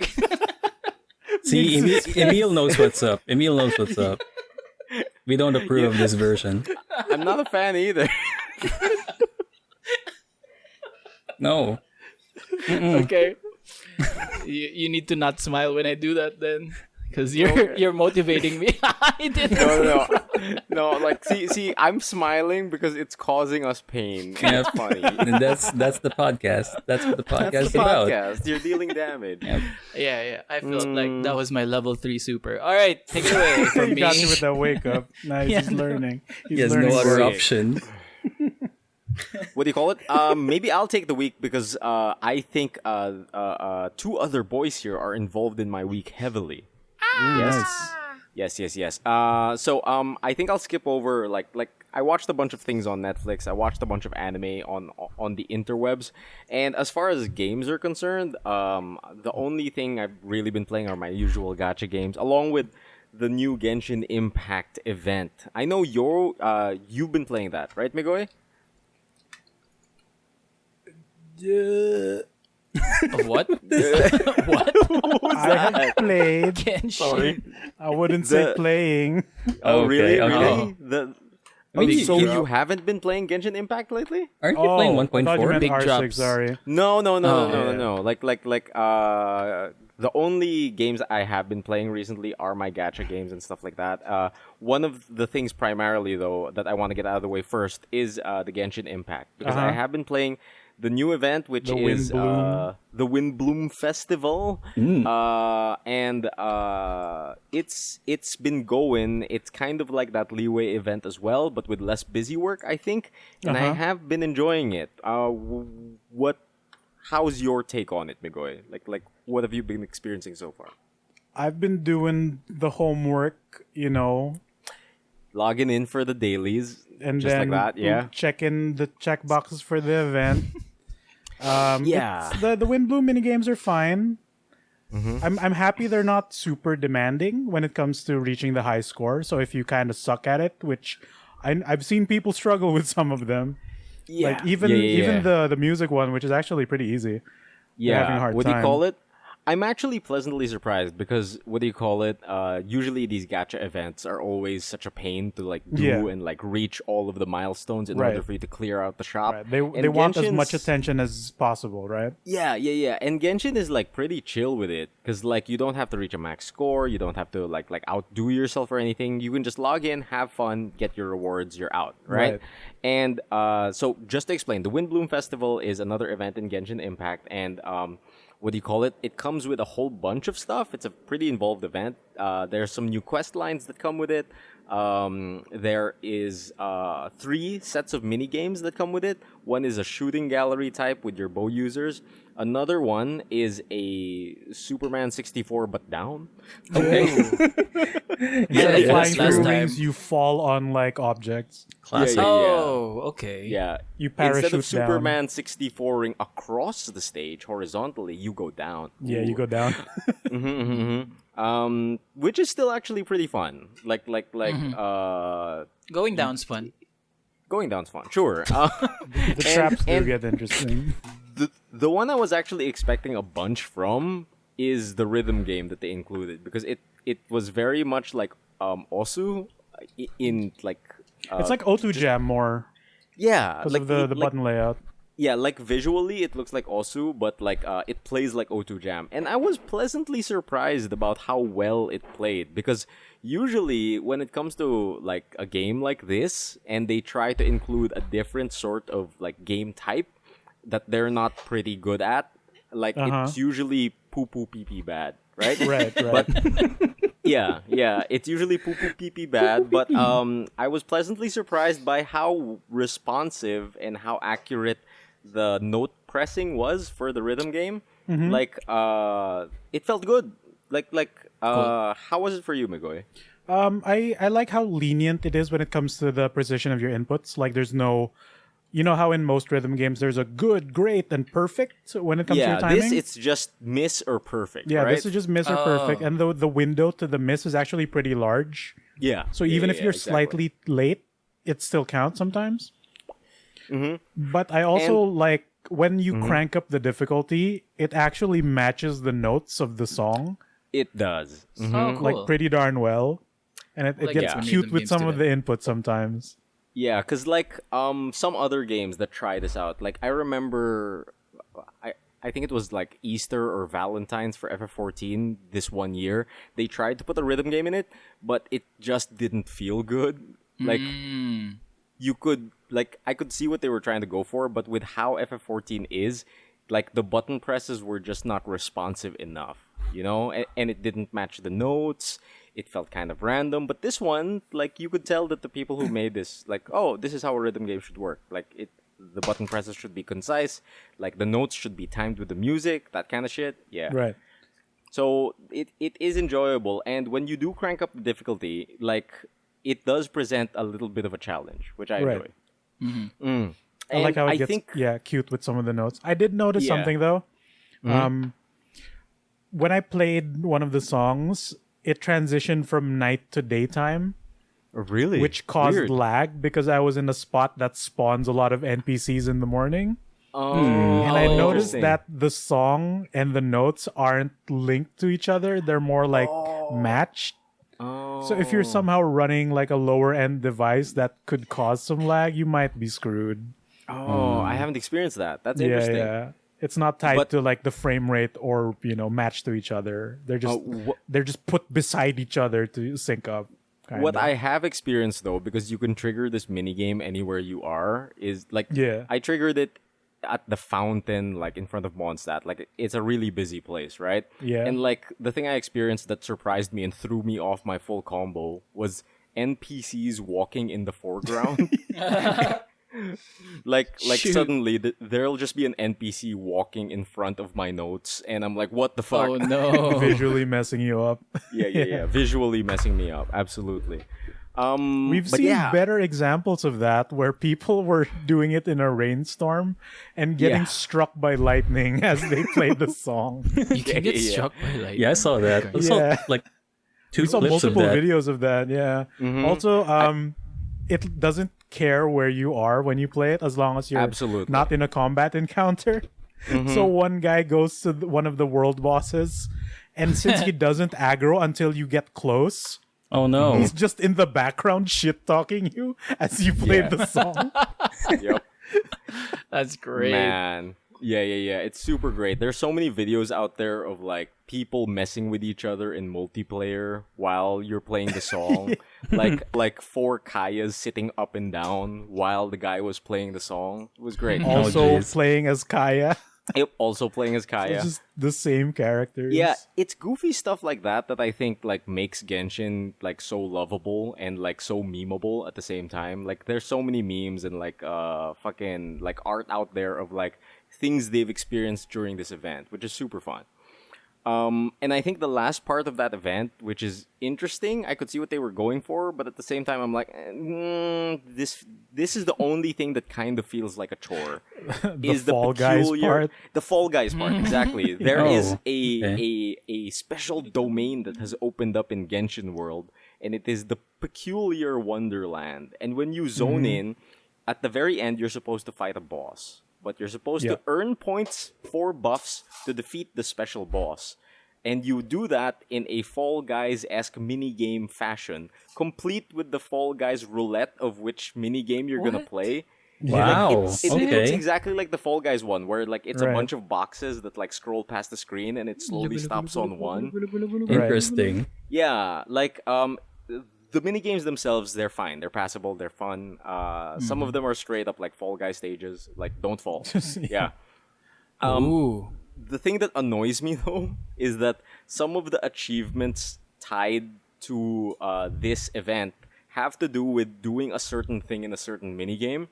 And since the mini games you get are random, sometimes you'll be shooting for this one achievement, like don't get hit at all in this stage. But since it's random, I can't go out of my way to select that. So I Right. have to keep queuing up for this until I get the minigame for a chance to get the achievement. Right, Which because kind you of might man. you might mess up and just not get it too. Exactly. So like every time I mess up on it, I'm like, oh fuck. I need to get I'm back not- in I'm here not happy and about re-roll this this. too. Yeah. Yeah, I think and the that's fact the only that you thing. can't get the same minigame in the same like roulette set You can't. Yeah. means like you get this minigame once and that's your only chance to do well. Oh boy. Otherwise you have to do it again. And like this domain averages at what, 6 minutes? Yeah. Because around the 6 boss minutes. is like pretty strong stat wise. It's got a ton of life. Yeah, what do you call it? If you don't bring a proper team on it, like you're gonna have a hard time. Yeah. Yeah, and like you can cheese some of the minigames, and I know that they prevent you from cheesing others. Like do. the straight up Fall Guys one where the blocks you're standing on will drop, so you have to step on the right ones. Yeah. I've seen a character who uses Venti who can make a gust of wind to let him float. Oh. He tries it, and when he hits the ceiling, gets knocked on his ass and falls into the pit. Oh no. Oh, for real? I've never tried that. They prevent you from cheating, or straight up like the Indiana Jones one where you have to step on the correct platforms and not fall. Yeah. I tried to make a Zhongli pillar to glide halfway through. There's an invisible ceiling that prevents you from getting up there. Oh, interesting. Right. Like the only cheese that I've seen work is Kutsing's teleport dagger. Like she throws it up in the air, and it's long enough for you to be in a safe place before the floor comes back. So that's cool. Oh, I for that particular minigame, you can use the main character's geo rocks to make platforms on the wall Really? and stand on those. Oh, what the fuck? But I think the most useful cheese is the minigame where a pillar in the center of the stage will emit like electrical or elemental attacks. Yeah. That you have to dodge. Just throw a bunch of geo rocks around it, and It'll they block won't everything. break. Yeah, it'll block everything. Just Geo Rocks and Zhongli pillars. And Right. the only thing they do to try to prevent you from cheesing is that if you stand still, an AoE will form around you that will force you to Right, move, right. Which still lets you, because the achievement for that is don't get hit once throughout that entire thing, which is like a minute long too. Yeah. So dodging becomes really stressful at some point. Yeah, But just just near automata style dodging the Danmaku in a 3D action game. right. What do you call Yeah, it? so I think because like the issue with that is because you can't select the mini games, and it gets to a point where like the actual rewards that give you primo gems are easy because Yes. it's just like get 2 buffs and you're good, right? Which Yeah. is even if you don't try, you will most likely get 2 buffs if not 1, right? If you're complete ass, you will get 1 buff. Yep, just one. So I think what would have made it so that you could easily, or not easily, but have a better chance at picking specific minigames is randomize a list and give you maybe 3, then select one of the 3. Yeah, Or something like that. Like Give you us, an option of choice. Give us a little bit of a choice if you're going to make us shoot for achievements for something. I think that's my Right. only complaint. Right, like- because you can solo this too, so that could totally be doable. Hopefully, I'm gonna rant about this when they send the survey for the event, which they will. Yeah, they will send a survey, and we will get They like will. 20,000 more for it. Oh my god. It's a minuscule amount of cash. Tiny. What do you call it? I'm super happy with it though, and like the character stories have been super cute so far. I like seeing Bennett be a dumbass with Razor. I like yeah, seeing dude. Rosaria hanging out at a tavern being antisocial. I like seeing Barbara getting stalker fan mail. That's super cool. Dude, Like- this is just a straight up dating sim at times now. Yeah. And I mean, last patch they introduced fucking dating sims, right? Yeah, the camera what? angles, the dialogue choices, it's just a dating sim. Multiple Yeah. endings Multiple for the Dude, character dates. Dude, that hangout thing. Hangout, keep it PG for Yeah, your keep kids. it PG. It's not a dating theme. It's a hangout. Like it comes with its own flow chart, right? Yeah, And- endings. Really? Like, dude, yeah. Like when you do a hangout with a character, it shows you this Yeah. gigantic flow chart and like how many endings you've unlocked, and like you're like, oh, there's a lot of branches to this. No, And- it doesn't show you the flowchart until you hit the branching path. yes, exactly. But it shows you how many endings there are, yeah, which yeah. is like at least 5 per character. It's great. It's great. I've only done Barbara's. So far. Dude, do Noel's. It's the best. Okay, sick. And the thing I like about it is like if you feel you've messed up, you can restart at any point of the flowchart. Yeah, Oh, chapter cool. select. Okay. There's Full on chapter select. Just like Nier Automata. God. Keeps going and back. I think the only thing I haven't tried during this event is multiplayer because like I've only been doing it myself, so I have no experience like doing any of the events in multiplayer. The thing I have been doing in multiplayer though is something that I've been sleeping on for quite some time, and I absolutely regret sleeping on it because Hey. a bunch of months ago, Mr. Carlos, big boss man from the TMG, Mr. gifted me the great gift of Rainbow Six Siege. And my experience with Rainbow Six Siege when he gifted it to me was kind of interesting, to say the least, because Yep.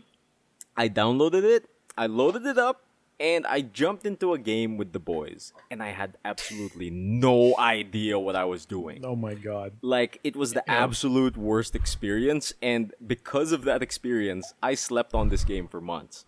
And I Put only into context. Put it in context. The first map Emile ever played was Rio. It was Favelas. Oh Still yeah, a bad map. Favelas. Dude, Rio. Yeah, dude, it was so bad because like everyone was like, "Yo, reinforce these walls. Yo, go punch a hole in that soft wall. Yo, make a kill hole here." And I'm like, Yo, what are turn you off your guys- phone, dude. Yeah, it's like, dude, what are you guys talking about? And why is there an evil Russian beside me? Do I shoot him? Like things were happening, and like it just dumped me into this game, and I had no idea what to do, and I absolutely dropped it. Like I'm like, oh, Yeah. it made me dizzy, it made me confused. I didn't know what was going on, and I think that was one of the worst decisions I've ever made because now I'm having so much fun in R6 now that I got over that hump of like, dude, it's a gigantic learning curve. This game has so many fucking buttons and options, but Yep. once you've gotten your head around it, I would say that this is probably one of the most fun shooters I've ever played. Like, Raffy is giving me a standing ovation. Mwah. Dude, it's so fun. I mean, like at the start, I was absolutely overwhelmed. Like absolutely overwhelmed. And when I looked at the roster of characters, I was like, "Oh, look, it's a bunch of gray shoot bangers." Like Pretty much. They didn't look like they had any character to them. They didn't look interesting. They all looked like military brown boys. And Yeah. Whoa. Terry Brown boys. Yeah, that was my That's- initial impression. But now that I've gotten to know it, each of the characters are actually super interesting, and you can tell that they have certain personalities behind them, and I'm really enjoying myself. So I think the biggest thing for me in understanding this was, first of all, knowing my buttons. Because when I started this game, like, I thought it was just your general shoot bang. I didn't know there was a prone button. I didn't know there was a crouch button. I didn't know slow walk was alt. I didn't know that hold F was reinforce wall. I didn't know like anything about the drone phase or anything like that. I was just like, why am I driving an RC car? I don't get it. Like, just last week, I learned that you needed to hold X to scan, because during those first few times I played, I kept pressing it and I'm like, am I doing something wrong? Why am I not scanning? It's not scanning. Yeah, and like all these little intricacies that you have to learn about R6, like, I think that's the initial hump, right? Like, first you need to learn your controls. And I think the next hump is learning the characters, their abilities, and the maps. Because I think when I started learning character, like what makes a character unique and what makes a character interesting and different, that's when I started to have a really good time. Yeah, like, what do you call it? Like, just discovering the joy of doing a Home Alone strat with fucking Frost and Capcan is the most, like, Best I love duo. it. I fucking love it. I fucking love it. Like, I've just The been Hot having so Wheels much on the fun. ground. Put the Hot Wheels on the ground. Heat the doorknob. Dude, heat the doorknob. Dude, apply the car battery to the doorknob. An actual R6 strat. Yeah, that's an actual R6 strat. It's so great. And like, I'm just like, R6 just gives you so much possibility. You know what I mean? And so many ways to approach a situation that every game I play it's just been a blast. Because like, I'm now familiar with this map. Like, let's say I'm familiar with Consulate or Bank, and like, we've done this site so many times, but I can approach it from so many different angles. I can bust through the skylight. I can bust through this window, throw a smoke in. I can do a ground assault. I can come in from the basement. I can go the floor above them and shoot down, like, from the floor. Like, I can do that. Yeah. Like, Yeah. having a fully destructible playground was such A game such an changer. first it was overwhelming. I was like, when you guys explained to me the concept of soft walls, I Walls. I felt so unsafe. I felt so unsafe when you guys told me that these Nowhere walls are to soft. hide. Yeah. But then when you guys introduced to me, like, you can reinforce a wall and it'll lower the amount of things that can possibly get through it, I'm like, oh, so reinforcing the walls, like, lets you set up your area for defense in a unique way every time. And that's been super fun for me. Like, it's kind of the same deal I say about, like, what makes things great is it being community driven and giving the tools to the player. That's kind of the feeling that R6 gives me. It gives me the feeling of full freedom in a playground that they have created, and it's up to me how I want to shape the battleground. Yeah. That's also like what I found most appealing about it. It's not just as simple as you gotta aim better than the other guy. There's so many other things that you need to shape. Like, how will you get into position to shoot the other guy, or like trying to surprise them through a hole, or kind of like go through this hatch, make rotation between these two areas faster. Like, all that stuff needs to come into play. And it's just not kind of, this is the battlefield, this is a set battlefield that you can only kind of shoot each other through this corridor or some shit. That's also the one thing that kind of gravitated me towards it too. No, yeah, it's super great. Because, like, in other games, like, the better shoot banger wins. But for this one, if you plan accordingly or approach it from a different angle or do something that opponent might not expect, you can come out on top. And, like, I think the thing that makes it most evident is while we're playing R6. When someone drops out of the team, it doesn't feel as bad as when someone drops off of the team in Valorant, right? Oh yeah. Like Yeah. when someone disconnects from your team in Valorant, it feels so bad. Like we're gonna lose for sure now. But for some reason in R6, when somebody disconnects, I'm like, no, we can still do this. Like 3 bullets, it'll do Oh, it. yeah. That'll even Yeah, the yeah. scales Believe in you. immediately. And like, I don't know, dude. I've just been having so much fun, and like sniping from the parking lot into the bank has been like some of the best sniping experiences in my life, dude. It's so fun. Yep. We've Emile. already actually. Sorry, go. Emile, I will dub you Glassman. Oh, Yeah, were yeah. you the torch! old The glass main? torch! Fuck. I'm the old Glassman. The torch! Oh Yes. shit! Wow, the torch has been passed. I'm the new glass main. Oh shit! He does it well. He Yeah. does it very well. Like I he was does also, I was surprised how dedicated Emile was in in picking Glass during his first games, and I was kind of worried about random teammates that are gonna berate him for it because Yeah. Glass is something that is very rare in team compositions because For real? he's Yeah, a fucking yeah. sniper. Okay. Nobody goes in with a sniper if they're gonna go in a basement, right? Yeah. So And yet I So- do it. yeah, yet he does it, and he does it really well. I Like we can tried, snipe a basement. like me, Carlos, Raffy tried to do our best to teach Emile the basics and kind of teach him how some tools work, and he just nails it. Like Yeah. especially during bank maps, like bank games, where Yeah. he excels Yeah. using Glass. He deposits the bullets into their heads.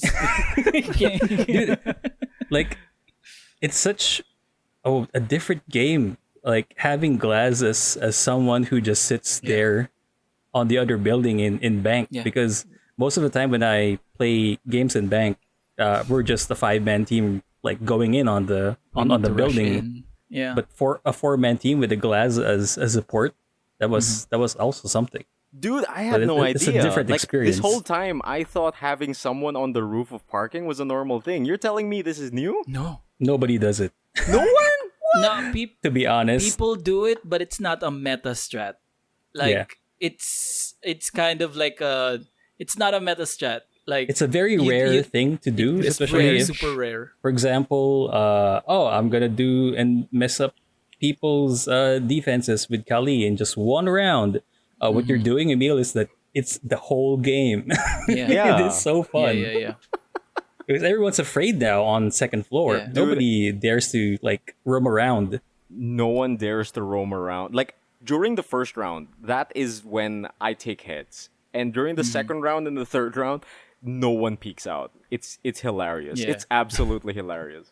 It's Yeah. gotten to a point where we've molded our whole strat in bank to accommodate Emile's Glass play. Yeah, Because exactly. we'd ban Castle, which is like because Castle's able to kind of put secondary reinforcement on the windows and doors, or like on the windows and doors, which prevents sniping, right? So we've now learned that if it's bank and Emile's gonna go Glass, we just ban Castle. Yeah.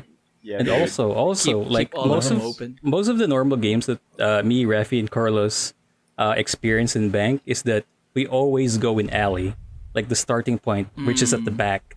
But now we are actually confident in going to the front because we have Yeah. support with Glass Yeah. on second floor. So you don't have we don't have to worry about people like shooting at us at a high angle from second floor because Glass got it covered. So it's a very different approach now to Oh, us. that's Yeah. interesting. This is exactly what I'm talking about, right? Like how I was saying that you can come at this from so many different angles, and that's what I enjoy about the game. And like I had no idea that me like loving Glass like changed up your strategy so much. Shit. Sick. Yeah, and it actually got us really free. Like knowing that you're on Overwatch just lets us kind of focus on just at least one thing if we're taking that part that you're looking at. Yeah, So, yeah, at least the first great. floor. We're just gonna sweep the first floor you go with the yeah. second. Yeah, Man. yeah. Oh, We- dude. We typecasted you so hard, you got really good at it. It is so effective. Yep. Yeah. He's a sniper, man. Yeah. Yep. Oh god. And like speaking of like sniping and shit, like that was one of the first questions I asked you boys when I was getting Yep. into R6. It's like, where are the snipers? And you guys only Yep. pointed me to two people, which was Glaz and Kali. And now I'm saving up for Kali. So like I'm gonna get there. But I'm trying to like be happy with the other characters as well because I only recently discovered how customizable their kits are, and I didn't know like that Doc had a 2.0 scope or like Rook had like a good scope or Dokebi had a good scope. So I'm just going through the roster, turning everyone into snipers. That's what I'm And doing. when everyone's a sniper, no one is. That's just what I'm doing. I'm just turning everyone into snipers because if I'm far away, I'm safe. It's true. Which I've found isn't actually true. There are Hey, some you know what they people- say? If the enemy's in range, so are you. Yep. Exactly. That's exactly right. That's exactly right. The only time I can't retaliate against a sniper is when I'm Capcan with a shotgun. Oh yeah. Dude, this game is so ridiculous. You can add a silencer to a shotgun. It's so silent. It's so silent. Like while I was playing with attachments, while I was playing with attachments, I was playing Capcan. And I'm like, oh, his semi-automatic shotgun can be silenced. I wonder what that sounds like. And I put it on and I shoot, and I'm like, what? What? That was nothing. It's so quiet. What the fuck? And that was just what it sounds like. What it looks like is something else. Yeah, Like, Oh dude. yeah. It looks like a giant like a drink cup on top of in front of a sniper. It's like I attached like an extra large Subway cup onto my shotgun and painted it black. Yeah. Oh man, I'm just having so much fun, man. Like I can't wait to get to all of the operators because like that's been the fun of it, just trying them out, trying their different kits. And so far, I have bought all of the operators worth 1k renown, so I'm all clear there. And I'm now moving on to the operators that cost 10k onwards. But now, first I'm gonna save up for the 20k operator, Kali. Kali, Prince of It's Kali. But I think Glass has spoiled me because his scope is so good. Yeah. Yeah. His I- scope is so good. It highlights enemies.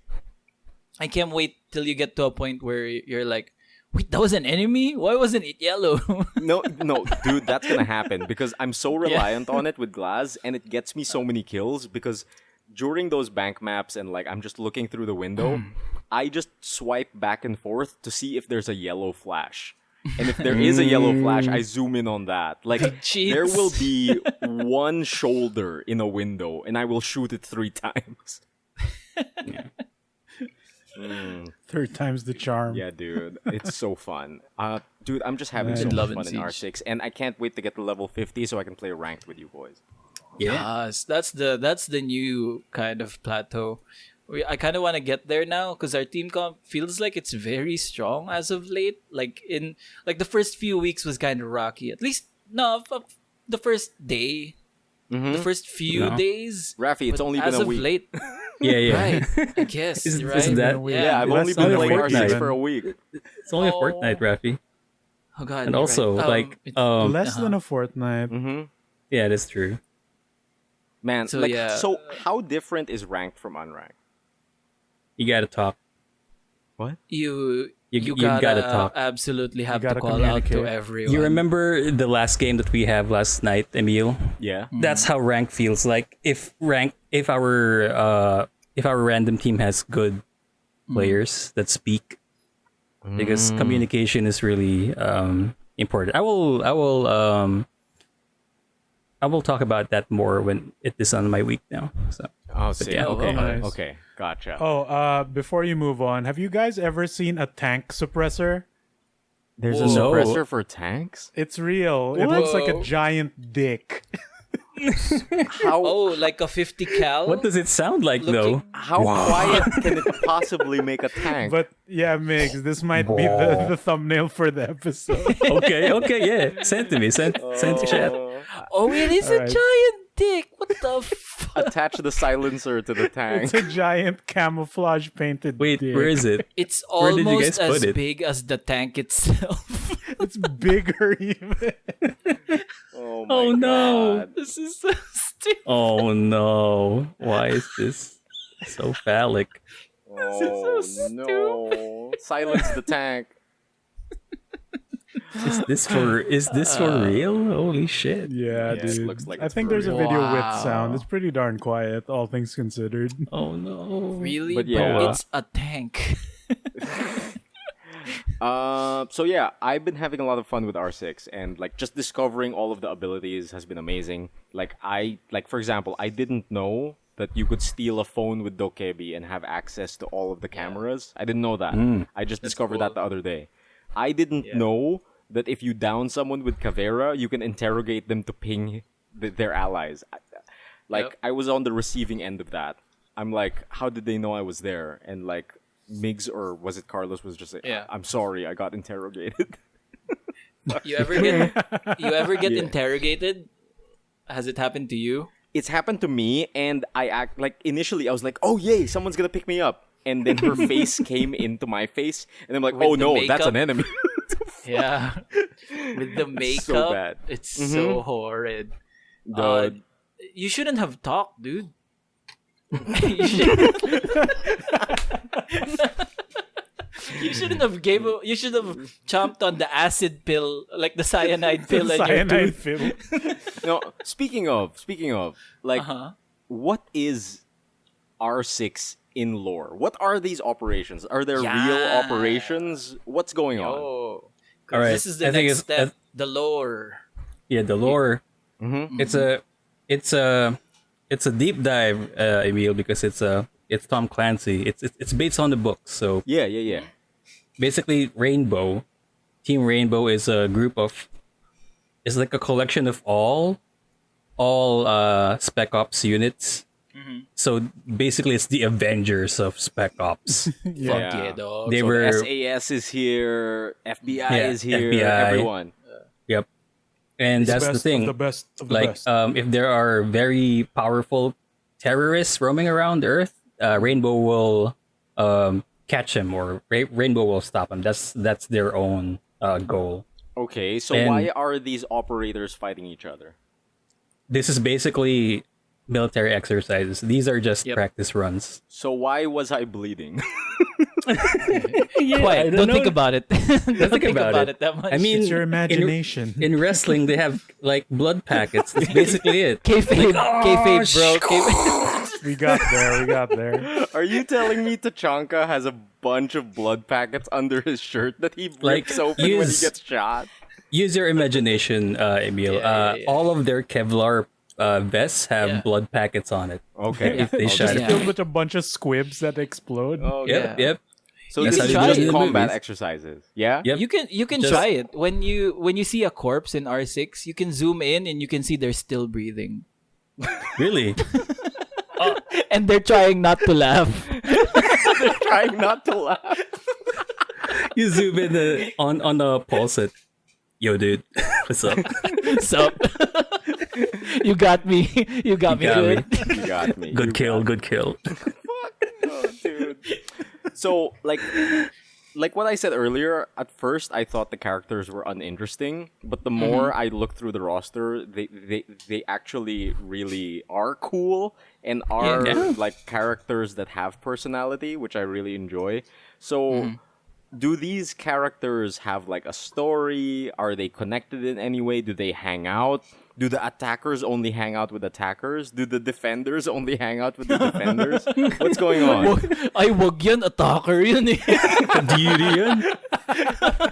Right? Yuck. Right? What is the social dynamic here? At the lunch table, is there a lunch table for attackers? A lunch table for defenders? This is high school. Yeah, dude. Like Spec Ops That's what High I'm School? thinking, right? You can't sit with us, you dirty attackers. It's like, Tachanka. Sit over there with the defenders, Tachanka. Oh god. Yeah, this is how do we explain it? You're in the next level, which is the lore, and the lore can easily be accessed within the game by pressing the operator bio, and then you'll see like a bunch of stories there, like why, or like some people don't like certain people. They'll give you also like a psychological profile of the operator as if they were talking to the psychological expert, which is sometimes Harry. It's just Mira. Or sometimes Mira, it's no, Mira is their for the tech. Yeah, for the tech expert. When it comes to the tech breakdown of this operator, it's going to be as if Mira was writing a report on her examination of the tech, which is great.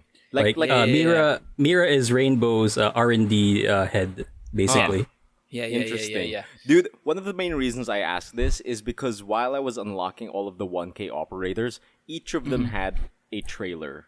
And that's kind of one of the parts of like, oh, they are funny characters.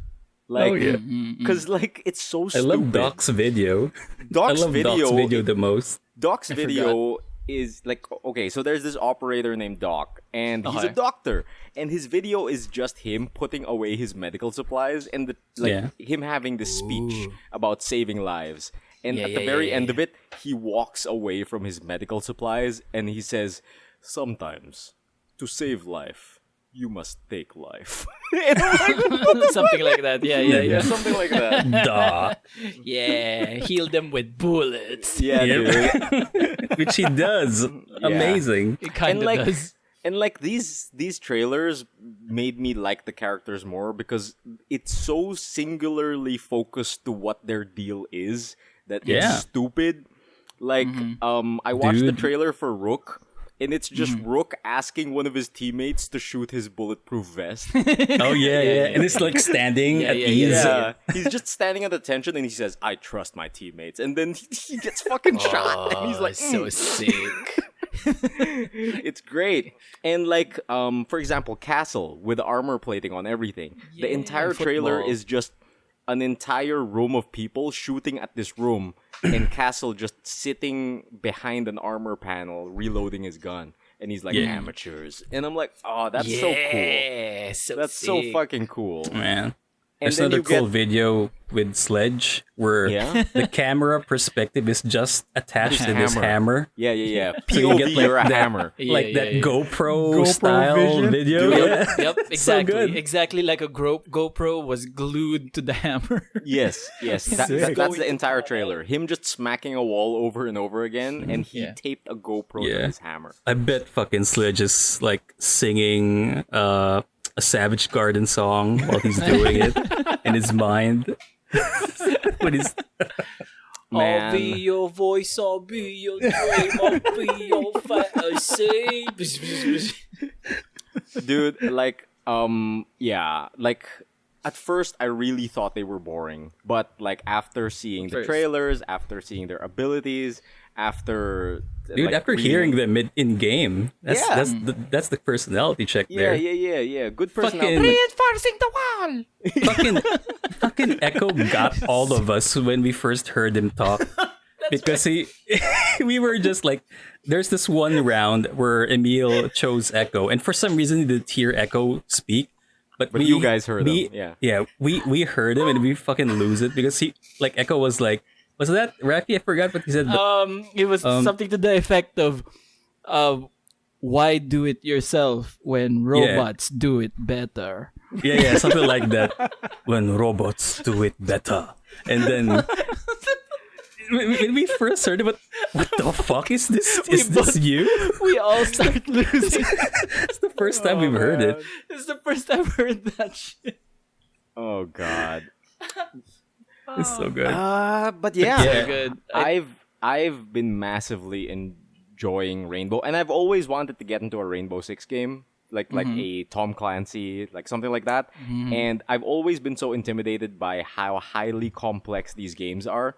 But I think this is the game that I finally got over the hump, and I'm in there. Yeah.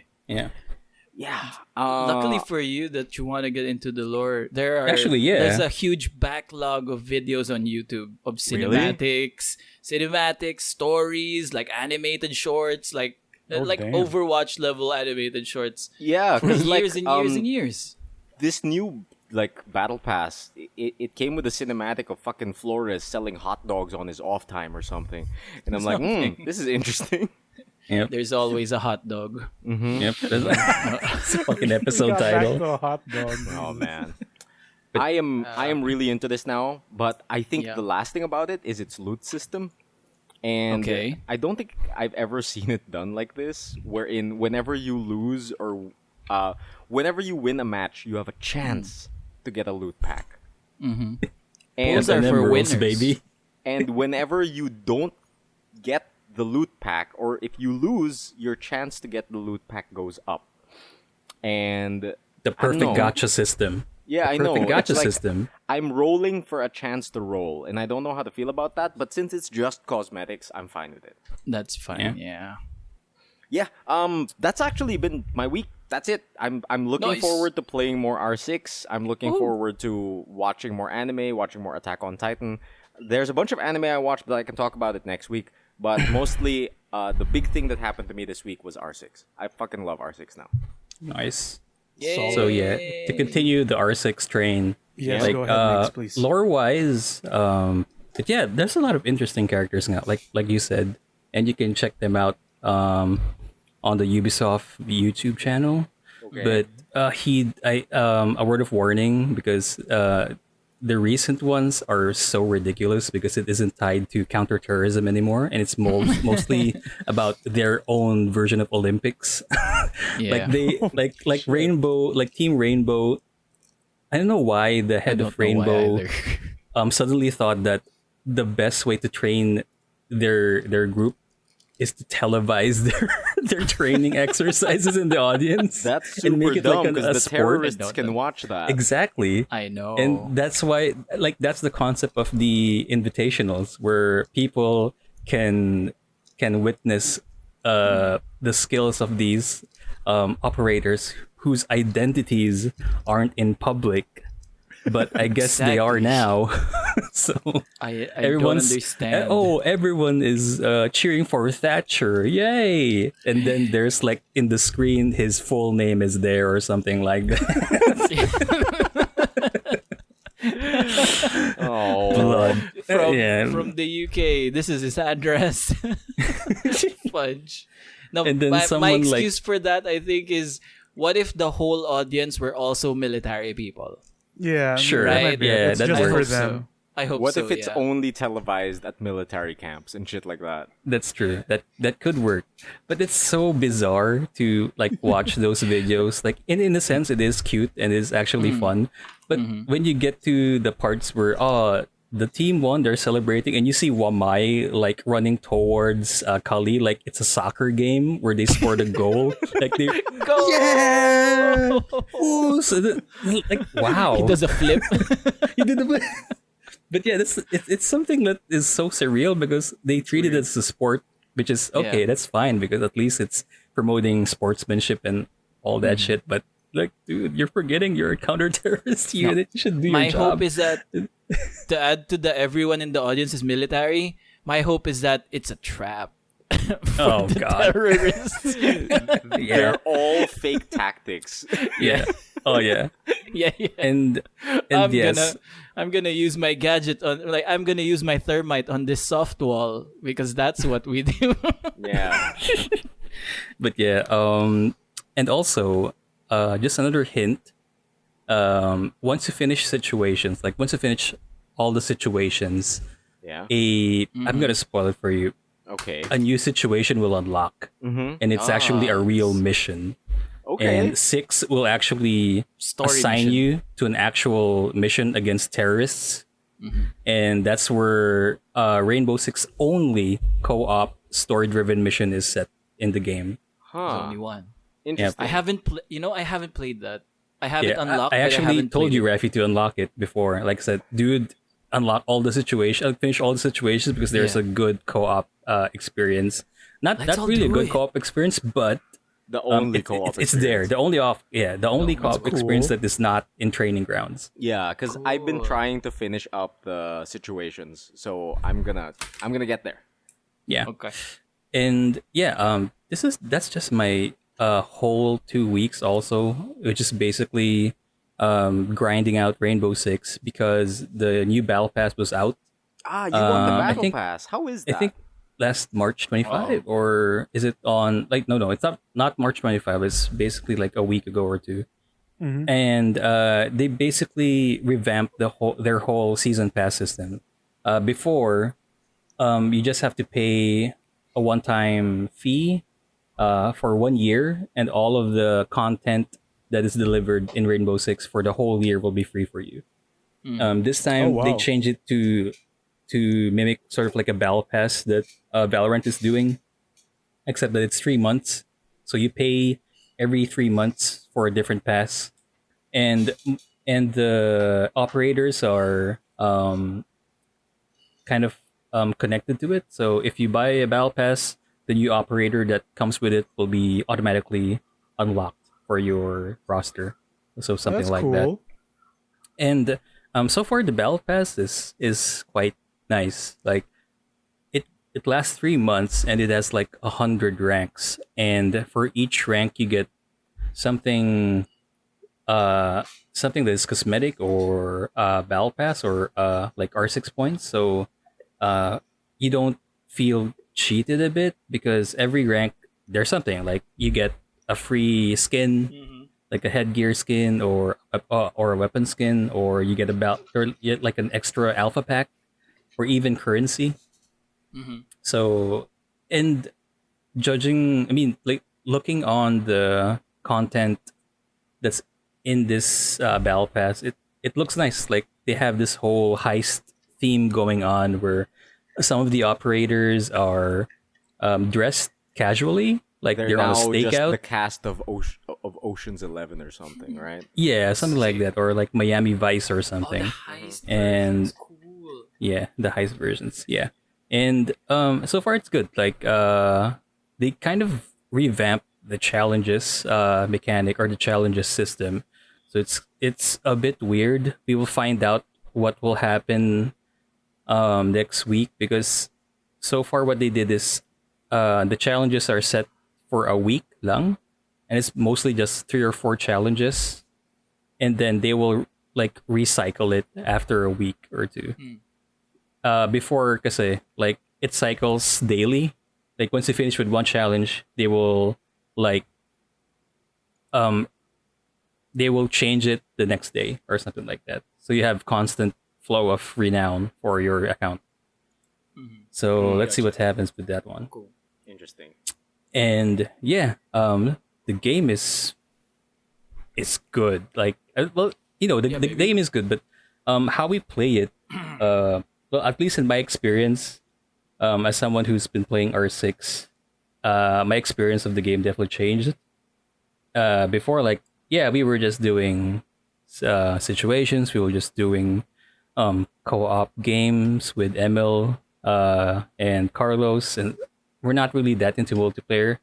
When we got into multiplayer, it was basically me just solo queuing or me with Carlos playing, and then Raffy came along, and that was where a bit of the experience changed because the more we are, the better the game got. Like the better the experience is, Oh yeah. and it's great. Like I really appreciate I think the growth of all of us in the game. Like before, we were just like running around in circles on the map, and we're not like I mean, in my experience, like I never really thought about thinking with walls or ceilings or Oh, hatches. okay. Yeah. So like whenever I defend an area, it's like, oh, I'll just reinforce this walls, and then I'll just And then they mount come or out from plant the my ceiling. yeah, and then they come out to the ceiling. I have to deal with it. But nowadays, whenever I play, I actually go to the hatch Oh, first,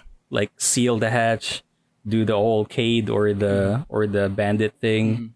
So, and I guess before I find or how I thought about the game is it's a slow grind. Uh whenever a match plays, and I never really get the pacing of the game itself. Carlos immediately gets it, Oh yeah. and it kind of like made me think how I should approach the pacing, and yeah, I just treat it as a Call of Duty game. Basically, I just run around like I don't know, like it's better to be aggressive in this game on some totally. parts, because how you like the more you are aggressive, the better that you are at seeing people or at seeing targets. I'm not sure why, but that's the case for me.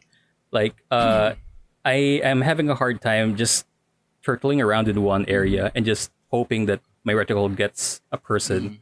But Yeah, when I'm plus- roaming or actively like looking at angles and trying to shift area or room after room, that's a more better like chance of getting your targets. Yeah, you're being more tactical. Plus, what I've found, being aggressive is super good because if you're playing against somebody defensive, it spooks them. Yeah. It absolutely spooks them. Exactly. And honestly, as the aggressor, you have so many more tools at your disposal.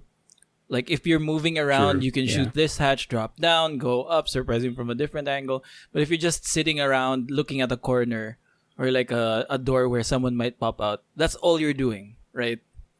So yeah, I found it recently also na use the tools, That's man. also my experience. Like whenever, like on offense, whenever I try to clear a room, I just go on the door and just focus on that entry and try to enter that door with as much skill as possible. Like for example, I'll throw in a flash, and then I'll just proceed at the same entrance. But nowadays, what I do, throw in a flash, break the other window from that same room, and then go there instead of the other, like the main thing. Like I always try to have some sort of distraction for the opponents. You try because to that's change it how up, it works.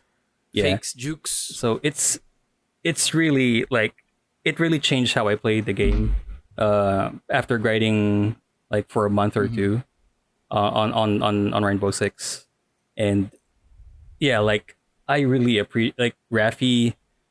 I really appreciate Raffy grinding this game Yeah.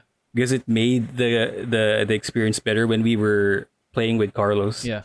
But like before, like Raffy is just, oh, I'm going to help the team by setting up gadgets and being there, just trying to help, trying to hold the line or hold an angle. Yeah. But nowadays, Raffy is doing call outs, which is one of his main strengths. Oh. And then also fucking saw Raffy using what's that program? Oh, Like he's shut up, using you. aim lab. Like he's trying to improve his aim. I was like, whoa, this Aim is labs? Shoot. this I didn't is talk this, about this is something. You're Like- playing aim labs? Oh shit. Like Aim Labs like is before, free. like I might have. It is. I know. Might have been trying it out. but that's the thing. Like before, like for example in Valorant, you just usually dismiss that. Oh, I can't aim, and let's just play R6 na lang because R6 is more rewarding, which is true. But at the same time, it kind of makes you feel comfortable. But nowadays, like aim lab, you're basically trying to improve your weakness, or you're trying to improve more skills. just like a Jeopardy contestant. Yeah, exactly. I guess so, yeah. Exactly. Exactly like a Jeopardy Oh, contestant. Contestant. So, but yeah, and I guess the other thing that I like kind of reflected playing this game for a week is that fucking communication is key, dude. Oh, yeah. Like, Dude, yeah. Oh yeah. it is such a joy. Like there are two games this week that made me like realize how important it is to just use your comms even on a random game or like Yeah. on a game with a random team, because you can only go so much without communication. Exactly. And we learned like Raffy and I learned this before. Like we tried doing no comms. It is fucking it's hard. so hard. We had one. You're so We had blind. one night of just 5 losses. Yeah. No. it made us fucking sick. Oh, like right. we ran it made us ran like it made us run it back at 3 a.m. and it was no, this is not good at all. I messaged like I was trying to sleep and I just couldn't because we got so salty from the bunch of losses. And I go back to my PC and I see Migs playing and I go, oh, hey, you up? and then we did play, but no comms because Raffy can't wake up to these. And Migs is working, so he can't talk as well. We just aggravated the losses earlier in the night with more losses. Yeah, it's so bad. Comms are so key. Plus, it feels so good when your call leads to a kill. Yeah, exactly. Like the two examples I want to share or want to tell you guys. Like the first one is when Carlos, me, and I think Emile, because I know Raffy was streaming during Friday night, and before that stream he was preparing, and it just left us. It just left me, Carlos, and Emile in one game, and we were at this unranked match in Villa, where there are two randos. One is like an Indian dude, so he knows English, but this one other dude is like Chinese or Taiwanese, and he sounds so mad. Like, naturally, the language sounds so mad, and Right. Carlos being bothered by by the language. He engaged at the random team. He said, "I'm sorry, but I can't understand. I don't get you." He basically said, "I don't get you." I don't get you, man. and then like the Indian dude or the Singaporean dude immediately knows what Carlos is talking about. The Chinese dude, I think he fell like he was surprised, I think, and then he mellowed out a bit, and then he said, "Oh, I'm sorry, my English isn't good." Yeah. Like when he communicated in English, he wasn't sounding mad. So it was something like I was taken aback by it too, because okay, I guess this could work. Like this team could work. And then because what happened was we got 2 rounds, yata. We lost 2 rounds, and then that's where the miscommunication happened. And then when we got to each other's level, dude, we were calling out. We were calling out areas. We were calling out shots. Great. Even the Chinese dude is helping. Nice. Like he was calling out characters and places as much as to his skill, because his English is kind of wonky, but he made it work. And I was there to translate it to Carlos for some reason if he can't understand it. Like I said, no. The dude said castle at this area, and Carlos said, "Oh, okay." And then we fucking won that game, and it was so Sick. good. It felt so good. So that's story number 1. Power of friendship. Story number 2 is so good.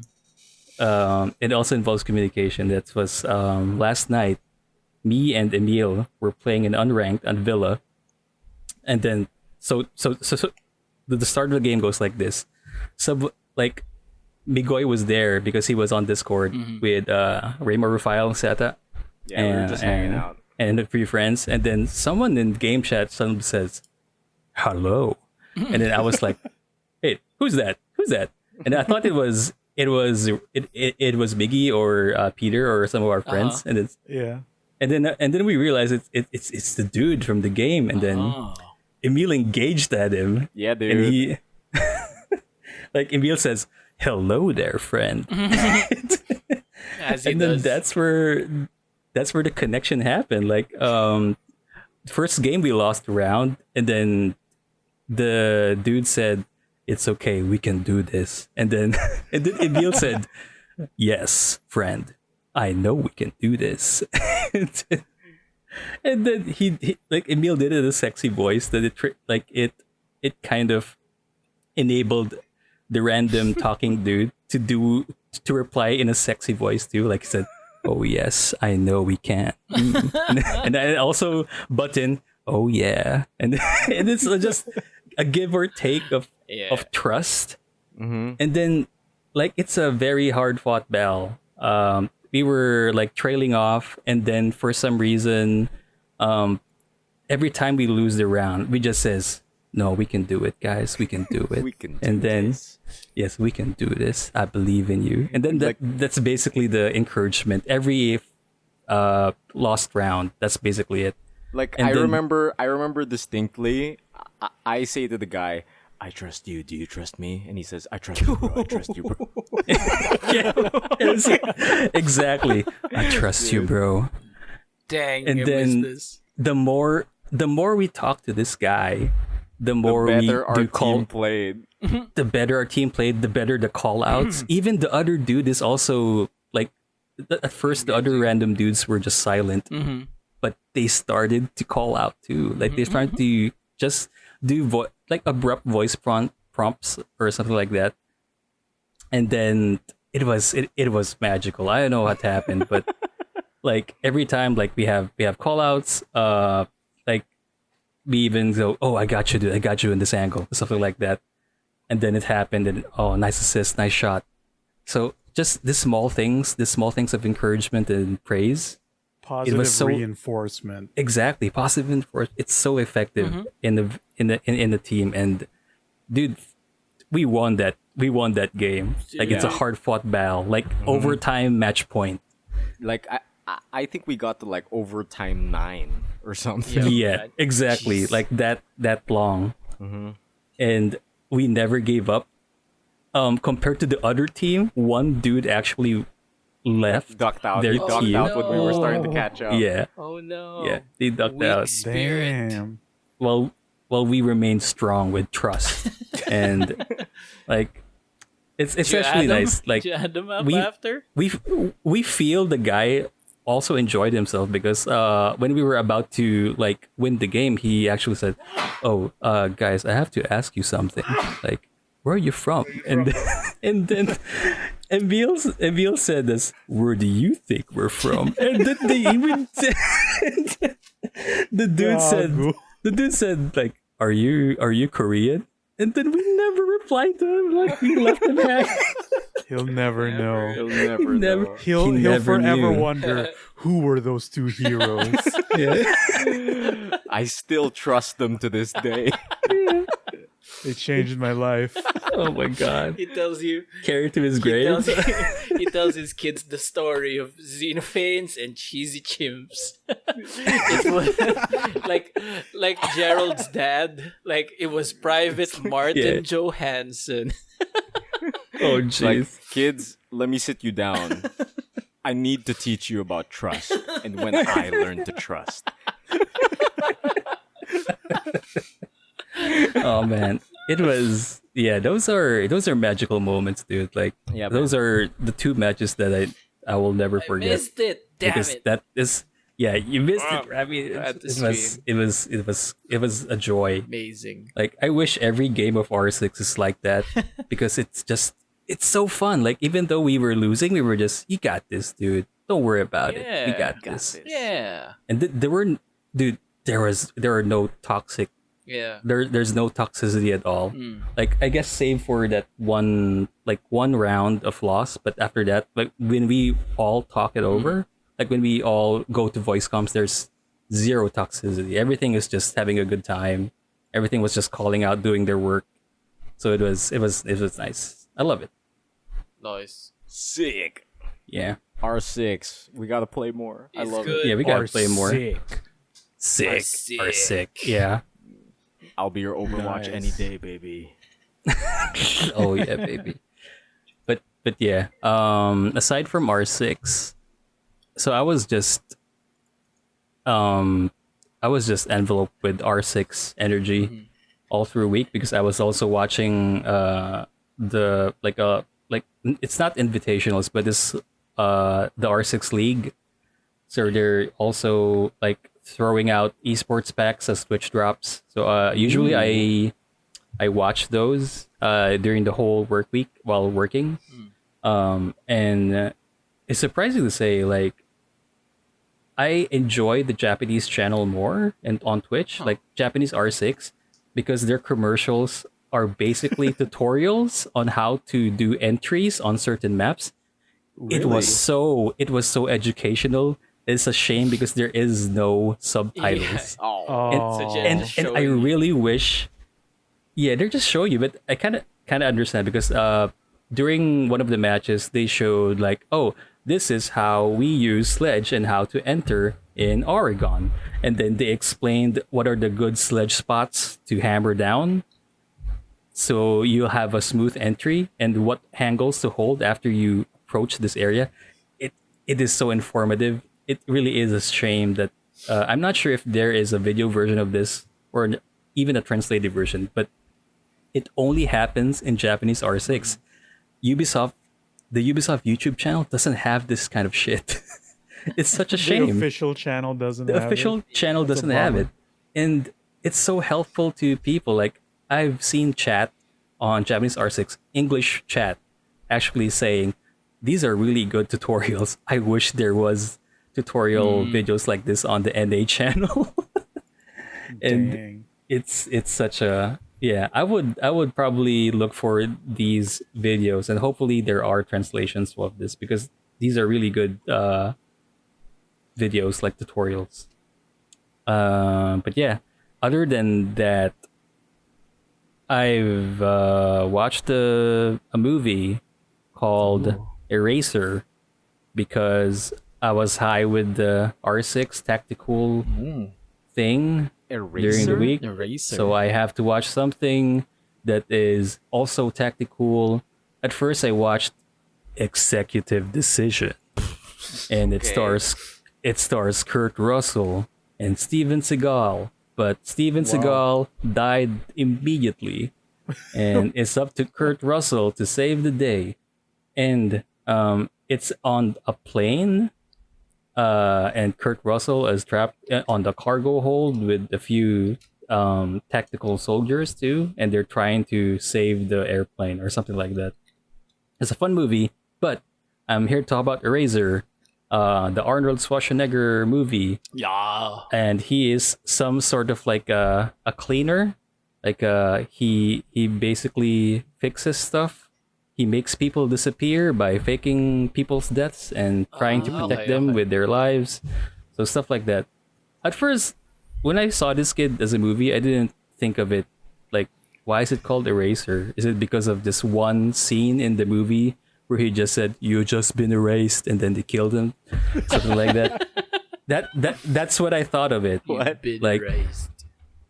Yeah, you've been erased, and then Eraser. That's the That's movie. my whole memory. Yeah. When I watched it as a kid, but now that I rewatch it as an adult, and it has he works for the CIA, and he is in a like a witness protection program thing where he protects the witnesses by trying to be careful, and if ever the witnesses slip, he tries to fake their deaths or something like that. So stuff like that. Arnold, everyday man, just like Rock.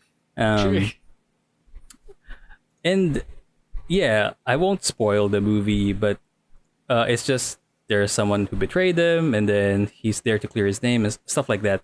But it's all action. It's just Arnold action, so it's a fun watch at the side when you were working. So that's what I did when I watched The Racer. It's just ridiculous because in this movie they introduced futuristic weapons. Well, not futuristic now at all because but yeah, during that year, like in the late 90s, they introduced rail guns, and that's what they are in the movie. The bad guys are using miniaturized rail guns that doesn't use bullets and instead use electromagnetic Yeah. energy. Right. And it's funny how they depicted railguns in this film, because when you get hit by the railgun, you fucking get knocked over like Dragon Ball Z style from the walls. And then the railguns are heavy and all that shit. But that's the Chekhov's gun. when they first revealed the railguns, because on the third act of the movie, when Arnold was fighting the bad guys, he spotted two railgun rifles, and double wielded it. And Hell yeah. like given how heavy the railguns are, he just fucking one-handed each of them. Kimbo. Akimbo style. And then all of the enemies were just flying because of the power of the railgun. It's so sick. And then for some reason the movie also features a crocodile, because there's a scene at the zoo. And then Did the crocodile have a railgun? No, I wish it would, but the crocodile kind of ate some of the henchmen. It was a wild movie, but yeah, it was something. It's not tactical, not at all, because It's a Schwarzenegger movie. it's a Schwarzenegger movie, yeah. But I had fun with it. Where is it? Is it on Netflix? Where? Oh yeah, both Executive Decision and Eraser are on Netflix. At least on Okay, Netflix. cool. Yeah.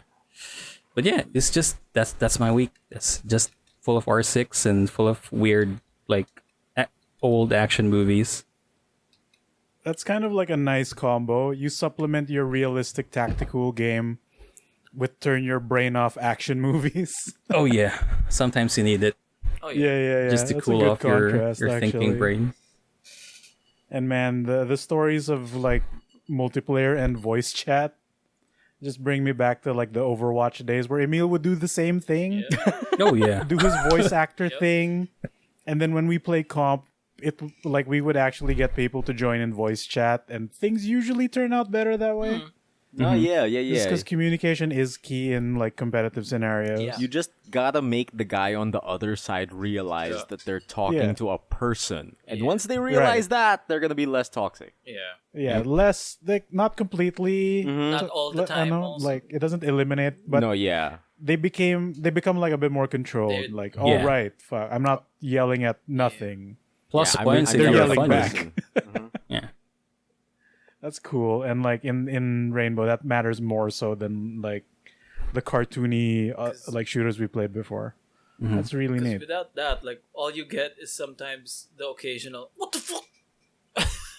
yeah. It's just What a nonsense! counterproductive. What a Swearing in, like, nonsense another call language. it's so out. counterproductive that Carlos got fed up with it, that he just go to voice chat. What do you mean? And then people Yeah, just yeah. That's like, Carlos' move. like- That's like- Carlos' move. What do you mean? like Yeah, like That's at his first MO. people would voice chat saying, "What the fuck is that?" And then we would just say, "What do you mean?"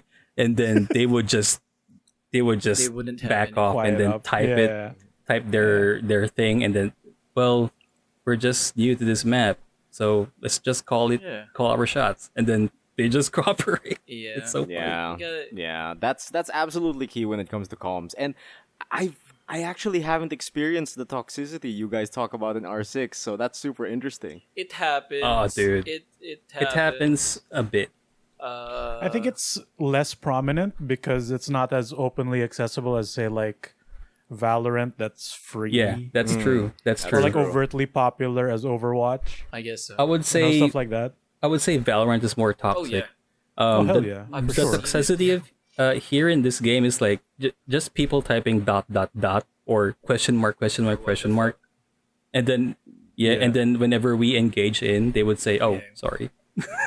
they would say sorry Yeah. and say, "No, I'm sorry. We'll get him next I really time, think dude." it's the way And then to go to kind of like I really think they're only doing that because it was done to them, right? No, Like, yeah, Probably. for sure. Like the circle of toxicity is just what happens, and that's how you react in that time. And when Right. someone kind of cries foul or kind of tries to engage but not replicating that environment, like they snap back to their normal human selves of like, no wait, oh yeah, that was bad. I shouldn't do Yeah. that. No, yeah. And I feel like that's a Yeah, big yeah. step to kind of like eliminating toxicity. We should just try to also be humans from the Just get go. We should all Yeah. just trust each other There you go. and talk to each other in sexy voices. There you go. yeah, Yeah. that, Yeah. that's a good that's the lesson. Oh yeah. Nice, very nice. All right. Sick. Up to I'll you, get on man. the rainbow party eventually. It's just that My eyes suck with the shooters. I cannot Also- see. Also, it's 80 gigs, so that's Oh something. my god. Yeah, there's that too. Like, it was a problem when it was 50 gigs, and now it's even bigger. Rainbow big. I stopped playing Tekken because it's Rainbow 100 big. gigs now too. Rainbow Big. Jesus Rainbow Christ. big. Yeah. But the reason I gravitated to Overwatch versus every other shooter is because Overwatch is brightly colored and I can see these things. That was actually one of my main complaints with R6 in the beginning, especially with the map that we spawned on, because everything just looked like a brown mess, and I That's couldn't tell anything from anything. So I totally get you. If Yeah. go for it, sorry. No, like, but also back in the day, I didn't have glasses and I didn't know I needed them. So Oh shit! it might be better now. We'll see. I just have to get over the fact of not being scared to die. 'Cause No, yeah. even in older Rainbow games, you die in like 1 to 2 bullets. Oh, yeah. Yeah. And I'm stressed out. Like, Dude. even in the tutorial stage, like, you can die At here. least no, this here- one, I even don't like oh yeah, go Emile. I think you're gonna say it. Here's the best part about dying in Rainbow Six. You can still help your teammates because you are now relegated to camera duty and actually right. calling out people. Like, I think that's the best part. Unless all of the cameras have been taken out, whether like now you're just useless. But if you die, you get control of all of the cameras that your team has access to, and you can scan enemies to ping them on the map, Yeah. or just communicate through voice comms. Yeah. Or chat. So you still have use even if you're dead.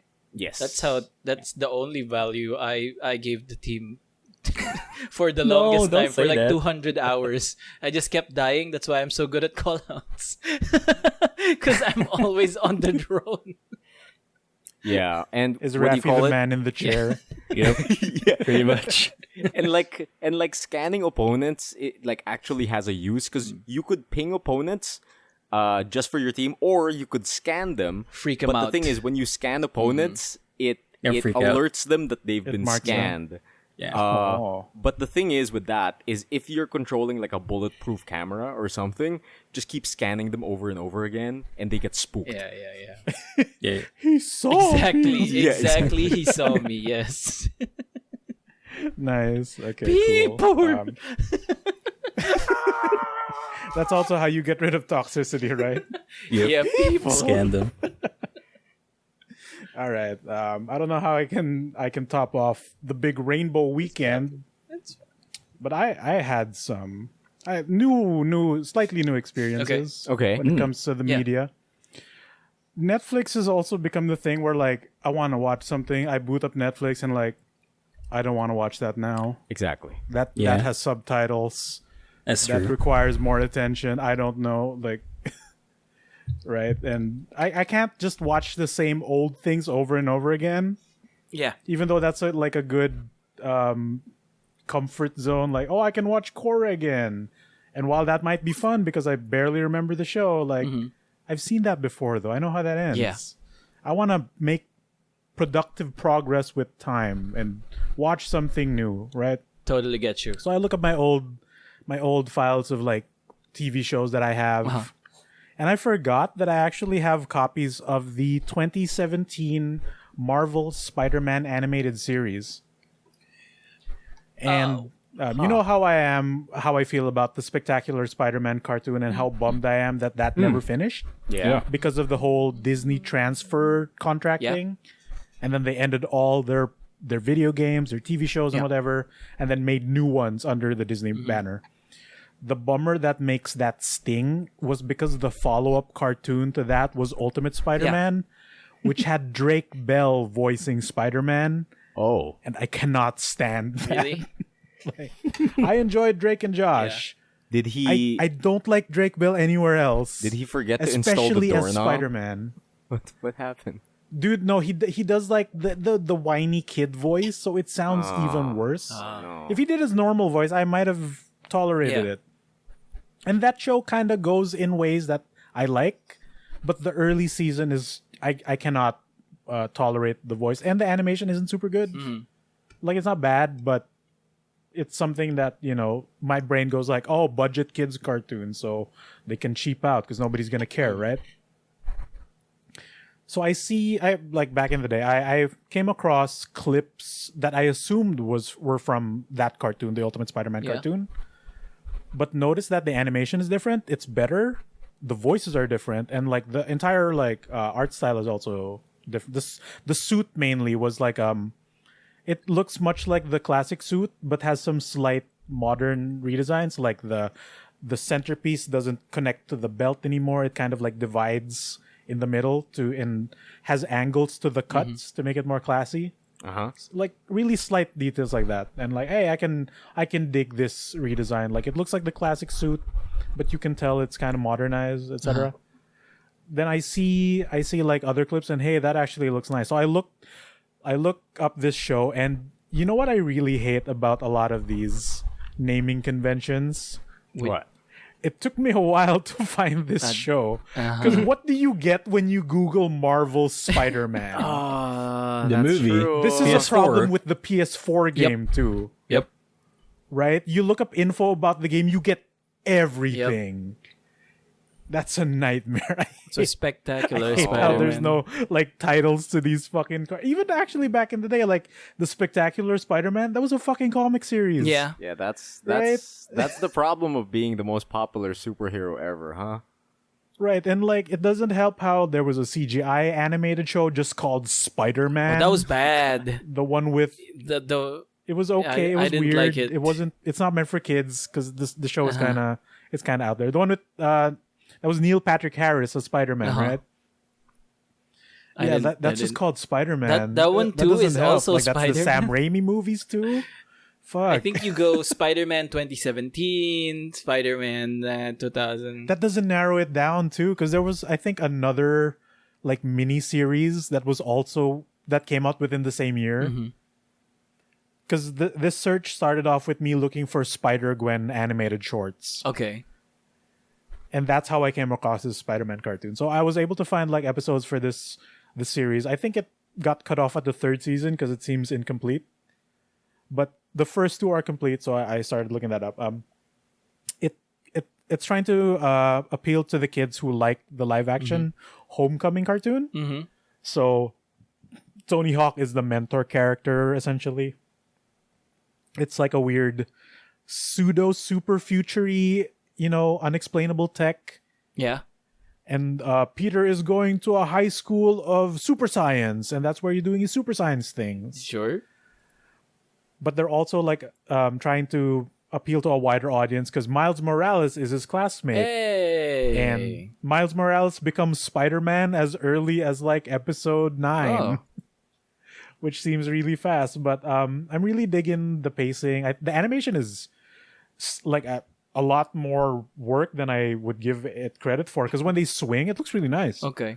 There's a lot of like dynamic shots where it takes place, and I appreciate that. The pseudoscience is, they try to be a little smart without being overtly dumb, like not completely made up, but also not something a kid would, You know how cartoons are with the pseudoscience, where as an adult you can tell it's clear bullshit. Yeah. Oh, yeah. This one is not complete bullshit, but it's also not exactly realistic. It hits that middle ground that is, this is still a kid show, right? And I kind of dig that, but sometimes I'm like, sure, Spider-Man. Yeah, sure. Like, he tries to explain why, because Miles Morales is learning how to use web shooter, so he's trying to explain like, why do you do the symbol with the middle and ring finger to shoot the webs? And Peter Parker goes like, because when he does the spidery stuff, he pseudo explains it in his head as to how the science around it works. So he goes like, oh, I've dabbled with different PSI levels of the web shooters, but in the end, it just looks cool. And like, okay. yeah, All right. okay, Sure. okay. Okay. A kid would enjoy Yeah, that, yeah. I think. And this cartoon looks to take inspiration from the PS4 game. Because in the game when you get QTE moments, right? Yeah. It slows down everything. You get to look at what you can do and then Spider-Man it out.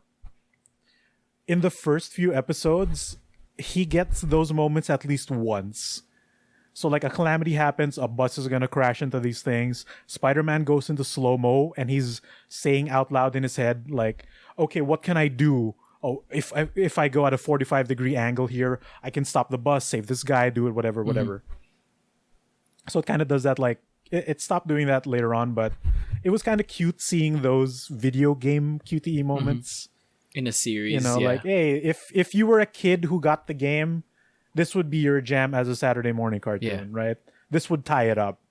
And I kind of appreciate that. And like, I love seeing more Spider-Man media out there because he's my favorite comic book character. He's my favorite superhero. I didn't know that about you. Yeah, I'm a Spider-Man. Because he was also one of the first heroes I saw that didn't have his underwear outside. Oh yeah. And you didn't see his mouth. My, and I kind of dug that. Like, yo, he looks cool. He's also a nerd. There you go. That came in later, but yeah, Spider-Man. Seeing Spider-Man is cool. So yeah, this is my easy consumption for like, what do I watch when I'm eating lunch? An episode of Spider-Man. Poof, perfect. 15, 20 minutes, good. True. Done. No problem, no nothing. No wasting time looking at YouTube and Netflix for a show I'm not gonna watch as my food gets cold. So yeah, I'm enjoying a cartoon. It's lighthearted, but also not completely childish, so I kind of dig that. And it's not exactly Monster of the Week, but I like how they're retweaking the villains. Okay. Where Okay. it's introducing some like D-tier dudes who I don't know. Oh. Because it's like a battle of the scientists. Norman Osborn is trying to one up this other scientist guy, and you know the Spider-Man is just caught up in the middle of it because he's the new hero. Right. And then Tony Stark is also there, so he's another futuristic science man. So that's the kerfuffle, and like the Rhino is one of Peter Parker's Russian big burly classmates who got accidentally injected with a poison thing that an evil scientist had, and like, oh, I guess he'll be my experiment. Then he grows a horn and becomes a rhino for an episode. Like the mutagen part of it, that becomes a sort of thing. So like the reimagining of the villains is nice. I like the redesigns too, for the enemy designs. I think it's okay. So yeah, I'm enjoying this little cartoon. Yeah. The fanfare of it doesn't really go anywhere because you know the title is horrible. Marvel Spider-Man 2017. It's just called Spider-Man 2. Like when it was a nightmare to search, and we don't watch TV anymore, so I assume this is just going out to whatever limited Disney platform is out at the moment. Yeah. Right, it's not available on any of our streaming platforms right now, and we don't have Disney Plus, so I can't check that either. Cool. So yeah, if you can check out Marvel Spider-Man 2017, the cartoon, it's a lighthearted watch with really decent animation for a cartoon. Plus, if you like Spider-Man, he's Spider-Manning around, and he does sound similar to one of my favorite voice actors who have done Spider-Man, and that's Josh Keaton, who does the voice for the Marvel vs. Capcom 3 Spider-Man, and I believe at least one of the games and cartoons. Oh, Raffy, remember in Young Justice? Yep. What was the name? Black Spider? Yeah. Yep. Josh Keaton voiced Spider-Man in Spectacular, the cartoon. He voiced him in Marvel 3. And he parodied Spider-Man as Black Spider in Young Justice. Because Black Spider doesn't Spider-Man. He has like a web gun. He's just a ninja. He doesn't swing. But in Young Justice, Hella Spider-Man. he's just evil Spider-Man. Yep. Like he says web slinging instead of web swinging. He fucking shoots webs, red webs from like if he has a black suit, like on the top of his wrist. Then he does like bad guy quips. Dude, it's just evil He's just Spider-Man. a parody of Spectacular Spider-Man. It's absolutely In perfect. DC, I loved it. Yeah. Yeah. So I don't know who's voicing Spider-Man in this cartoon, but he sounds really similar to Josh Keaton's range, which is in my mind the canon Spider-Man voice, because it kind of also sounds similar to the animated series from the 90s and like the Marvel versus Street Fighter voice. Like that range is the Spider-Man voice in my head. And you got to have a Spider-Man who quips, even if it's bad, right? Definitely. Number You one. can't be emotionless, emo Sam Raimi Spider-Man. Or you can't be like asshole Andrew Garfield Spider-Man. He who was so quips. mean. But as Peter Parker, he's hella mean, he's right? mean. Like he does quips good, I think. and the range is there, but the attitude is not Spider-Man. Yeah. And like MCU Spider-Man, he's getting there, He's in right? there. It's not full clever, but he gets jokes in every now and then, right? Like not on purpose, but it's like as he was training Miles Morales in the cartoon, he would do quips, and Miles were like, "Really, Pete? Really?"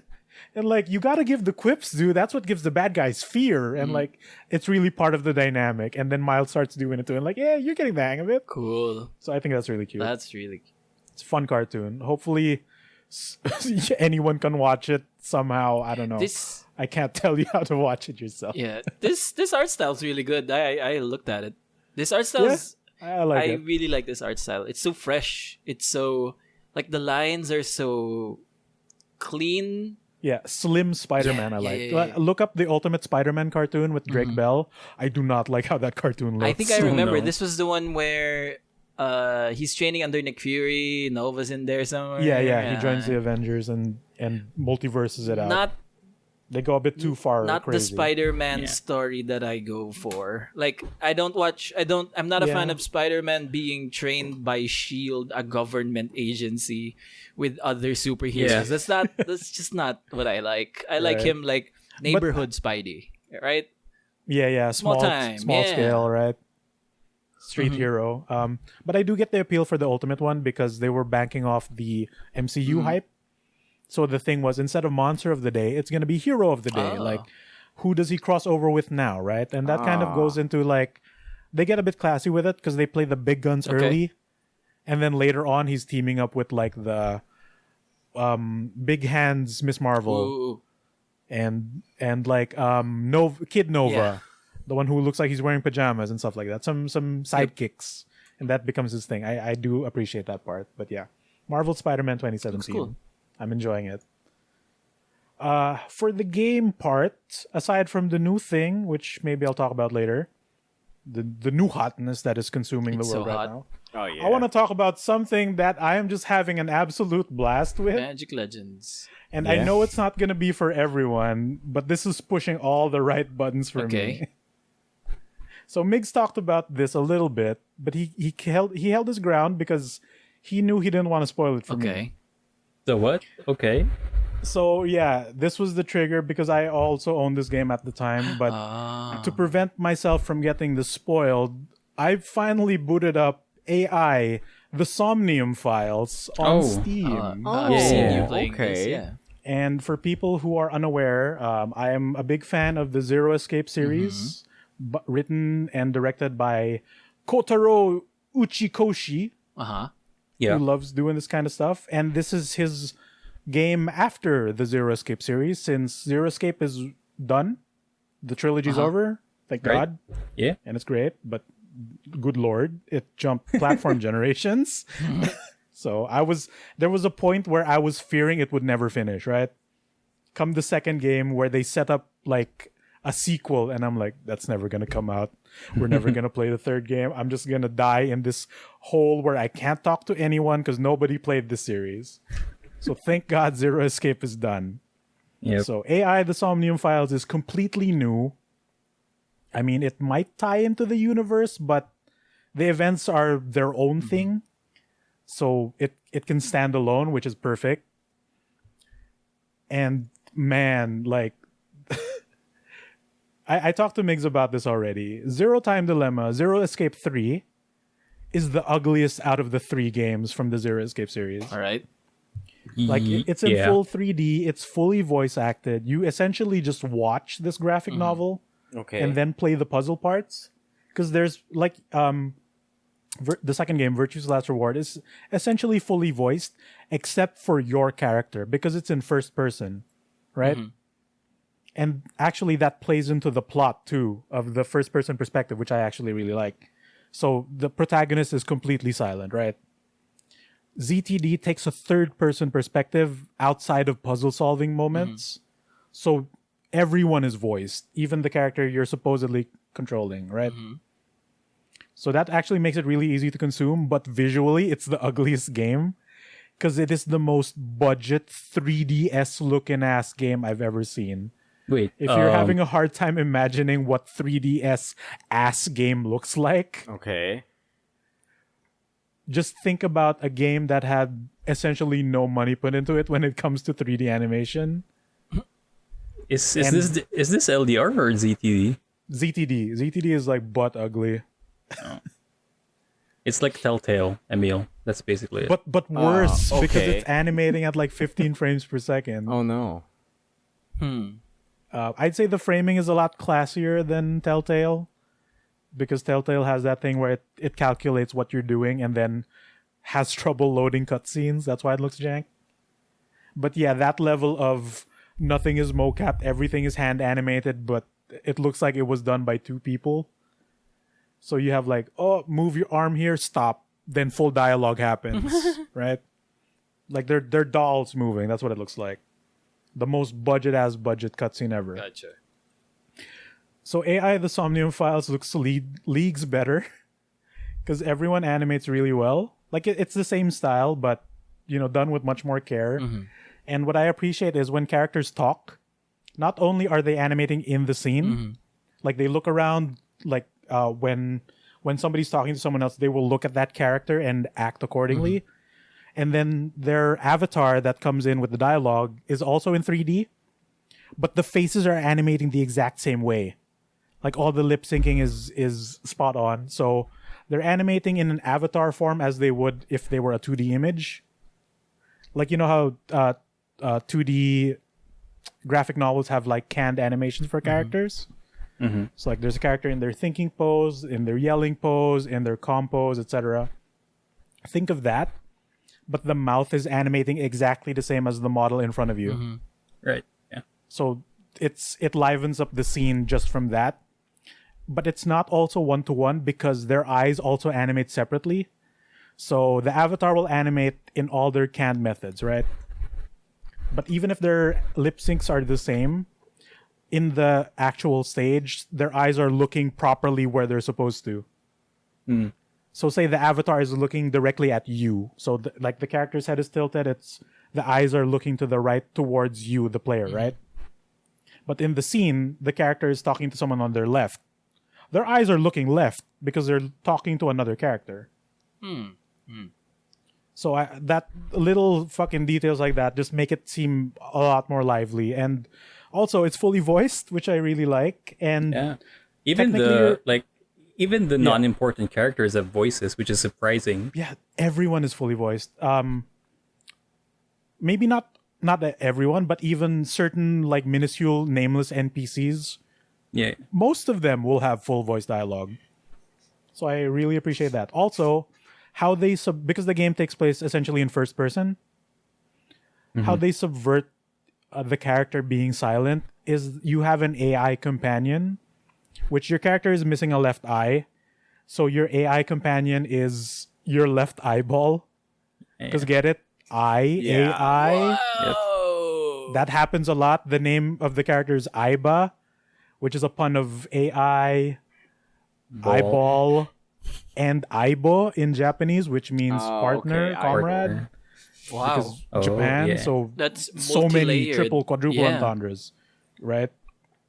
But they take that so far even later on. But yeah, they subvert. It's like Guts from Berserk, where he has what people argue is that a made up sprite that only the protagonist sees? Oh, okay.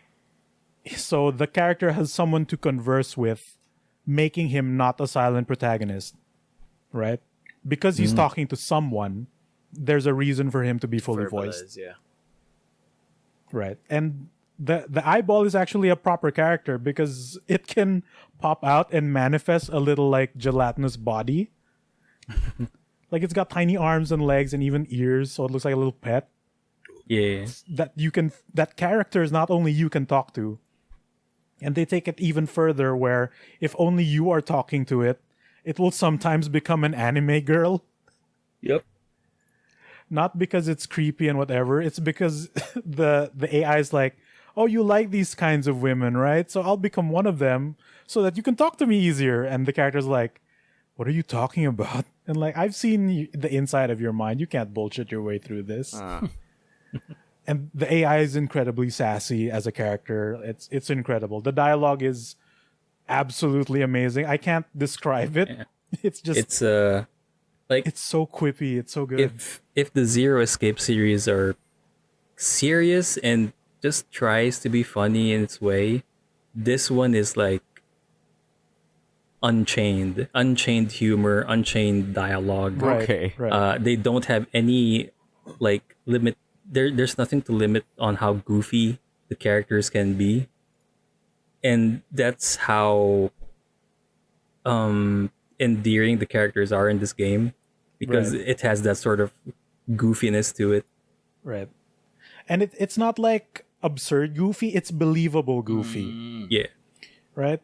So like if the scenario is heavy and you're like in point and click detective mode, right? You're clicking on objects and your character will monologue what you're clicking to describe it, right?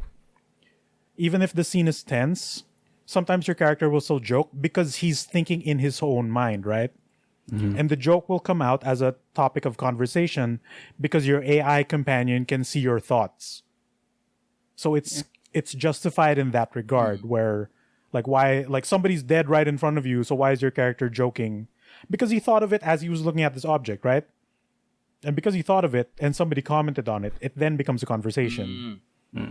Justifying that little joke, right? And that just it's believable with how that character is.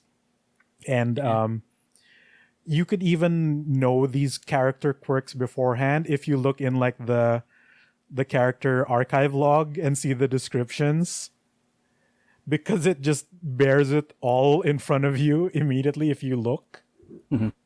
And it can even become like a point of conversation later on. It's super charming. Like I like all the characters here. Yeah. Even Migs, did you talk to that forensics dude with the mask? Just during the introduction Oh, you scene, didn't talk to him so, the other two times, especially when you're with the 12-year-old. Oh, not with the 12-year-old. I'm not Dude, yet it's there. it's actually. amazing. Like this nameless dude with the forensic mask, which is a consistent design, Yeah. is like, you ask him, "What's your name, dude?" And like, we've worked together for years. How do you not know my name? Then you ask him again, "What's your name?" Seriously, you don't know my name? It's this. It's Kagami. Then you ask him again, "What's your name?" Are you for real? It's Kagami, you idiot. What? So you're the character with you, the 12-year-old, is like, are you serious? Are you being mean or what? Or are you just stupid? His name is Kagami. Then the forensic guy goes like, oh yeah, he knows. This is just a thing we do. Oh, And then they laugh about it okay. later on. Alright. Interesting. And then Yeah. it becomes a thing again later. Like if you see him in like the cold storage room, if you reach that part, he's there, and that becomes another joke. with different dialogue this time. So I think that's actually really cute. So far from what I've played, I think my favorite like bit there is whenever Aiba goes out of your socket and talks to you.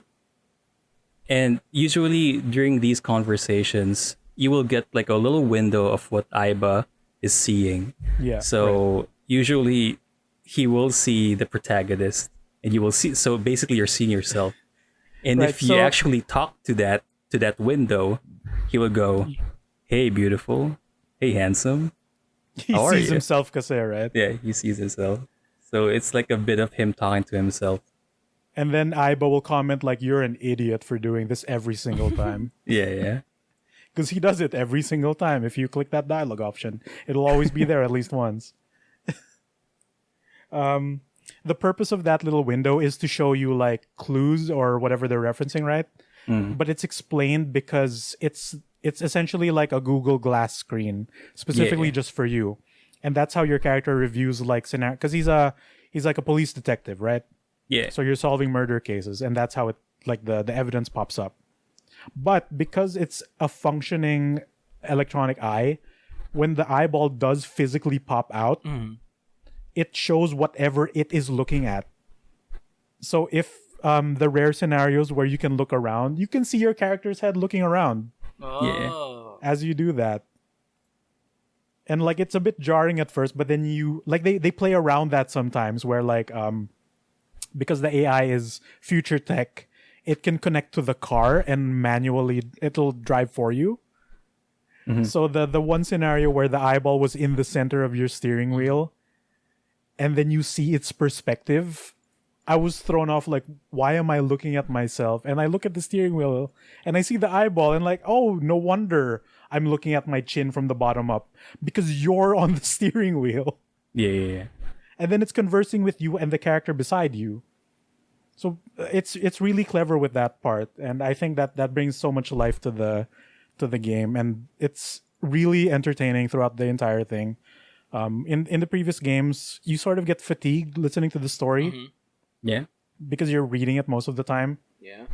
But this one, like, I'm just enjoying everything about it, and plus the mystery is kind of pushing me to keep going. Like, the reason I'm just not playing more is because I want to stream all of it because I'm just having so much fun, and like when it gets really anime stupid, I'm just losing my mind even more. So this character is like I also like how in Japanese media, especially when it comes to female characters, if you're above 20, you're old in anime law. Yeah. Wow. Like, think of my Valentine from Yu-Gi-Oh! Like, she looks like she's in her early 30s, mid 30s, at most late 20s. Yeah. She's 20 years old. That's bonkers. And she's in a full-on girdle, wears makeup, Yeah. She's flirting with a corset. 16-year-old who looks like he's 26. Yeah. Or like in Dead or Alive, who's the oldest character? It's the rich girl, Helena. Helena? Or Helena, something? yeah, Helena. She's 23. I know. It's crazy, right? What? Right? Like in anime rules, if you're above 20, you're old. If you're above 23, you're ancient. Wow. This game doesn't care. You have female characters who are hot as nails, who's 42. Yeah. Sick. Your, Oh, that's your awesome, yeah. protagonist is They- 36. that's super kind- refreshing to hear from a Japanese game. Made yeah. for us. Yeah, they Yeah. kind of break tradition or like old timey like traditions of Japanese yeah. media. That's good. Yeah, I It mean, really doesn't care about the age gap of these characters. It's just really trying to present a story to you, right? that's good Um, because like we've explained the concept of Christmas cake on this Oh, show. yeah. Oh Yeah. yeah. Oh, right. Shit. There's a character who like you visit this building who has this really hot receptionist with the biggest tits in the world. Okay. And it's not just the And then- design. Your character comments like, because you go into this building and take the furthest seat from the receptionist, and you look around and like, I wonder what I can click at. And that looks like a 3D model moving in the background. I click on it, and the character goes like, there's a receptionist with really big tits halfway across the room. And then you converse with her, and then you find out like you're super flirty because your character is also like, he's 36, but he's a single and kind of a sleaze. Yeah. Because cop, I guess, I don't know. Yeah. So he flirts with this lady, and she tells you like, your character asks, "How old are you?" And like, "Oh, I just turned 32." And then your character goes like, "Wow, really? You don't look it at all." So like, yeah, she brings it up now. She's not confident to go out anymore because she's considered old. Uh-huh. And Emile brought up the Christmas cake thing, where No, if you're yeah. past 30, you can't get married because you're too old, etc. So like, Actually- yeah, like it's breaking these misconceptions of, or maybe not these stereotypes of old characters, right? Actually, I wonder if it is the original intent of the developer or the director, or it's sort of like a localization thing where the localization team changed the numbers of the age It could be because they've been known to do that, depending to match like to make it US more law. like appropriate at this year or at this Time, age where like this type of thing is sort of old fashioned, and they're trying Yep. to change it. I'd argue that because of the nature of this game and given how it's not like a big AAA title, I don't think they'd put enough effort to do that. It would be easier to Fair just enough. raw ass translate this, right? Because nobody would look at this twice. They probably wouldn't even, like the ESRB probably wouldn't even reach that far. They probably wouldn't even see the age of the girl you live with, Right. the daughter of whatever, who is 12. But like when I was on stream, people were going like, "Oh, hey, she's cute. Look at this waifu." Oh, And I'm like, "Dude, she's 12. oh Stop." no. Oh Lord. But even then, the characters are like, she's really mature for her age. Most people won't even know she's 12. Like, as they converse with this character. So there's a bunch of that. Also, like, the kid boy character who's very Ultraman Tokusatsu. You Yeah, think I he saw was that. 16 with how he acts and talks. You find out he's 24. And I don't know if you got this far, Migs. There's a big dialogue conversation before one of the endings where you find out that he, like, his troubles growing up and how he's dealing with the Oh. stress that he's a disappointment to his family and all that, and then how he wasted his youth because he misunderstood his parents' feelings. Because, you know, like, we all Okay. reach that rebellious phase where we think everything our parents does is just trying to shut us down or limit us to what we're doing, right? Or the prime example is this kid was kind of spoiled as a child, so that little thing where he's collecting stickers from this chocolate package that you buy. Yeah. So his mom comes home, buys chocolate with stickers too, like collectible stickers, with a really similar name. But because she's a mom, she doesn't know any better, right? To her, it's all the same. She comes back, gives the chocolate to the kid, and the kid is like, "No, you got the wrong thing, you dummy. You're stupid." So the mom is like, "I'm sorry, I don't wanna. I'll make it right. I'll go back to the store." But the mom is like, you know, she feels really guilty for getting it wrong, etc. And then the dad sees what's happening and like gets mad at the kid, and that becomes like a thing. So that's a very real scenario that probably happened to most people because we're kids, we're stupid, right? Yeah. We assume they know what we're talking about because to us that's the only thing that exists in the world. Like, imagine asking for a Power Ranger and getting 5-man instead, Oh yeah, that's happened. Yeah. right? Like, or you take it a step further. You ask for the Megazord, the classic Yep. Megazord. But since that aired late for us, like at least a year late, right? Because we wait for it to finish in the States, then they import it here. So the toys are near impossible to find due to their popularity. So you get the next Megazord toy, but since you haven't seen it, you don't know what it is. Yeah. So, but you don't know how hard it must have been for your folks to find that toy. Yeah, dude. And then you get mad at them for that, even though they put the effort to get it for you. Yeah. And it was probably like mega expensive. So Wow. that little scenario like is something you don't really see so often. And it weighs heavily on the kid. Like he regrets acting like that years later, Yeah. etc., etc. So very real scenarios too, which is why I really I like all the characters, even if they kind of suck. There's like endearing qualities to them that are because they act like people, they talk like people, and they also are foolish like people. And when they act off, that's when the mystery comes in. Like, how involved are you with these murders that are happening, etc., etc.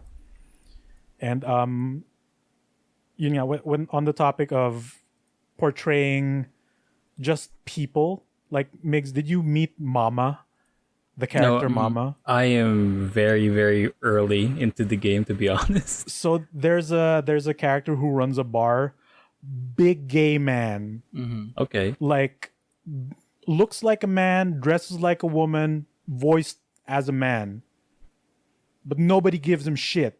It's like one of the coolest characters in the game. Cool. And how it links to your character is because he acts as an informant. Oh, okay. So that's how important Mama is. But Mama's like very cool. And like you don't see that in a lot of mainstream media, even outside of Japan, right? Like the representation of, these people just exist in It's, this world yeah. sometimes. It's there, but it isn't. It's seldom. It's a rare. It's very thing. rare. So when I saw that character, like even the Yakuza series, who's like very melodramatic, are sometimes afraid to dabble into this sort of territory when it comes to portraying characters. They either go over the top, like stereotypical when it comes to representing homosexual characters, Yeah. Yep. or straight up just cross-dress as a joke. Yep. Meanwhile, like when Mama shows up, nobody fucking bats an eye. That's good. And then you hear Mama speak and like, this is a cool character. This character is very smart. I like this character. That's good. Cool. That's progress. Progressive. Yeah. Japan. Good Super. job, Japan. Hey. I'm really enjoying Happy for you, AI the bud. Somnium Files. Yeah, I'm really. This is probably like, I'd steer people to Zero Escape first because I love that series. But if you were to play any game from this man, this is a good one to start with. It's Yeah. the most. Straight up AI. It's the easiest to jump into. It's the newest one too, so there's that. And like, I'm really liking the story too. The gameplay is not really involved. Like the puzzles are significantly easier and more Yeah. streamlined because it's just it's point and click, obtuse. and there isn't that much puzzle actually. it's all not really just- a puzzle. It's find the correct sequence, right? Yeah, yeah. And then It's if you like- fuck up, just retry. Yeah. It's like Phoenix, And- right? Where it's just find Yeah, item or find the correct sequence, you win. The only game part about it is because how you do it is you're inceptioning this person. You're diving into their minds with a machine Yeah. to sort of pull out details from them, right. which they'll be unaware of. So Cyclops. the puzzle is their psyche of the moment, right? And you're trying to piece the scene together. But since it's a dream, it's very obtuse sometimes. So they cheat by just changing things around you. So your character will black out and then, hey, there's new objects in the scene. And then, hey, new puzzle route, right? So not much game, but I'm really liking the story, presentation, and the mystery behind this. I've gotten one of the endings. I've reached a stump, What? like There's a an path ending with a very big reveal that I have not found a single answer to. Like You a already finished definitive it? who done it, at least for one. Interesting. And then it hardwalls me because I don't have enough info to continue. It's not an ending. So It it's just still stops me from progressing. It's still similar to Zero Escape, where you have Yeah, to yeah. Flowchart. replay a lot of Flowchart, things. branching paths. Yeah, Awesome. very nice. So I can't wait. I really want to play more. But because it's a graphic novel developed by Spike Chunsoft, it's long because you have to watch it. Yep. Yeah, At least it's much this like one reading is a book. proper game, unlike the ZTD, which is basically you're watching it, and then Yeah, this is Puzzle more time. graphic novel than movie yeah. because a lot of it is first person, and you can, because it's in 3D, you can look around the environment as you converse with characters Right. and click at stuff. So that's pretty nice. So yeah, AI the Somnium Files. That might sound like a made up word, but they do explain it in the game, so don't worry Yeah. about it. Oh my god. So yeah, that's my week. Are we at the Rex, boys? Are we Oh here? god. We still have finally Rex. here. Oh shit. Get Oh my god. wrecked. All Oh my right. God. So in this segment, we will amend something outside of the usual, but it usually lines up to our interests still Yeah. about whatever. So I'm gonna start it off because I did sort of tease about it earlier. The new hotness in the world right now is Monster Hunter Rise on the Rise Nintendo up, Switch. gamers. Big Monster Hunter, big game. One of the 3 divisions of Japan, Yeah. which I know some of you have seen. Yeah. That was so real. Monster Hunter Emile, what is Rise. the big 3 of Japan? The big 3 right now? The that 3 has- nations of Japan. that has separated Japan into regions. All right. are Apex, Monster Hunter Rise, and Uma Musume. I like that Apex Legends goes from Ape- Fukuoka to Yeah, fucking dude. Osaka. It's great.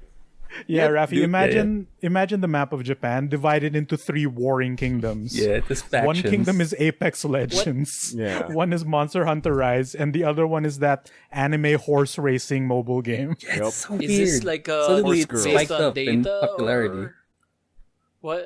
Based on Yeah, streamers, whoa. Like, streaming activity, and Based on Japanese Twitter right now, those are the 3 big games everyone is like repping right now. All right. Wow. No Dragon The Quest. kingdoms. Interesting. Yep, no Dragon Wow. Quest. We're living in a new We got- age, We man. got Ra- Dragon Quest is old news, baby. Monster Hunter Rise is is the Dragon new hot Quest no, the no, no. Airbenders? Horse waifus. Is Dragon Quest the Airbenders that got No, wiped but out? fucking Monster Hunter literally came out yesterday, dude, and it's Yeah, taken I guess. over. oh, that's What a Japan for weird you. news. Yeah, that is. I was Japan. surprised that Among Us isn't a kingdom in Japan right now. No, given it's that not. there's It's a been lot. long enough. It's Right, been long okay. enough. Yeah. Plus, I guess so. like, dude, you cannot underestimate the love of Japanese for like gambling racehorses that have That's been true. turned into waifus. No, Especially like they liked it already as regular horses. They liked it when they put Street Fighter characters on it. They liked it when they put Gundams on it. Yeah. Now they're straight up just waifu horses. Yes, just I'm- That's waifu the horses. strongest it's ever been. Dude, little fun fact about this Uma Musume thing on Japanese Twitter. Musume. Like, if you've noticed, there's hardly any, like, lewd fan art of these Japanese horse girls. That's true. And Travesty. that is So pure. because Yeah. the real horses they are based off are mostly owned by the Yakuza, and no one wants to offend them. Okay. But what if the Yakuza likes them? What if the Yakuza likes lewd fan That's a art of their 50-50 chance, horses? though. There's the title. I'm sure some will like them, right? Dude, yeah. They're gonna be like, so kawaii. Oh, kawaii, kawaii. You I will die understand. now. Yeah. Go ahead. I'll recommend Arekkz Gaming on YouTube. Oh. Classic. Arekkz.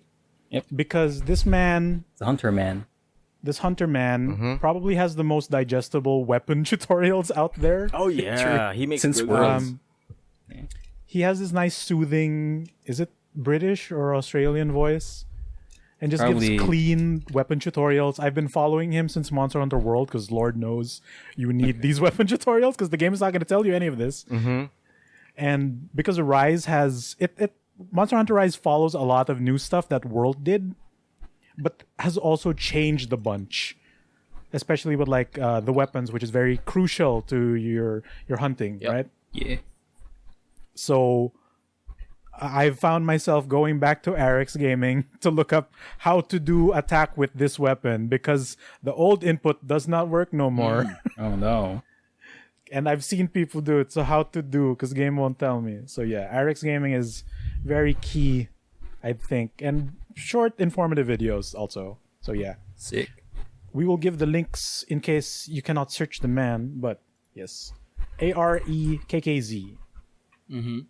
That is my wreck. I'm gonna wreck it. Oh yeah. Oh, sick. Sick, Rex. Who wants to go next? Okay, I got mine. I've been watching something kind of relaxing on YouTube just to, I don't know, like, as with all things, I got into it first because of wrestling. So there's this. Okay. You gotta break the wall with wrestling. There's this. Wrestling is the gateway to all media.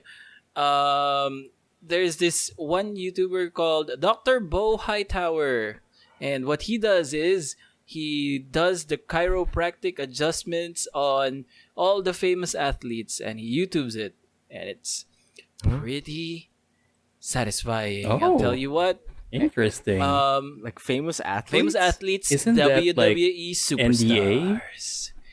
Okay. Yeah. Nice. It's like today I will crack the back of Roman Reigns. Is that his? Yep. It's better That's than his that. content? It's better than that. He goes, this one thing I'm looking at is Miro is a crack addict, but it's cracking the back. Okay. Man. Wait. Got him. Got him. I have a good question. Yeah? Do the wrestlers sell it? I don't think they need to sell it because it looks like it hurts. And they really... Like when they crack the back, do they like tap Yeah. out and like? ah! Do they go And then they nuts? fire up on him. They stand up again, then start Yeah, dude. no selling the cracks, and then Yeah, they go to the I can just finish. imagine the tap the chiropractor floor. like he gets them in a hold and it feels like a pin to the Yeah. wrestler, and they just instinctively kick out. And then they start Then you see when it. they're You see in when the room they're- there's ropes. when they're being held. They try to start a clap just to get that energy back. They go clap, Yeah. clap, and then the audience gives them power. Man. No. I really wish there is a chiropractor YouTube channel where this dude is just dressed up as Bane and that's his shtick. Like he will handle someone else's service and then he will just say, "I wonder what will first give in, his spirit your or body." his body." And then- yeah. I swear he should actually really do it. Because Yep. some of these cracks God, are yeah, chunky, Especially these dude. wrestlers. Oh, I first got into it because of Bobby Lashley, because like he was one of the videos that I first watched. It's Bobby Lashley gets hammered I think are I don't. Ham- Can Bobby you Lash. can you chiro? Huh? Can you handle Bobby Lashley as a chiropractor? Yeah, I feel that he's a if wide you ass man. watch it, I feel like if you had okay, watch it. I feel like Sorry, if you stretch him, like you will get eaten by his own muscles.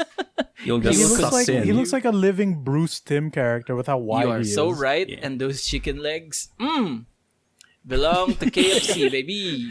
Walking Raunchy. triangle. But you can really see like the improvements that when he does it, he asks Bobby Lashley to like raise your arm, so it just goes up like here, like almost kind of forward instead Yeah. of up.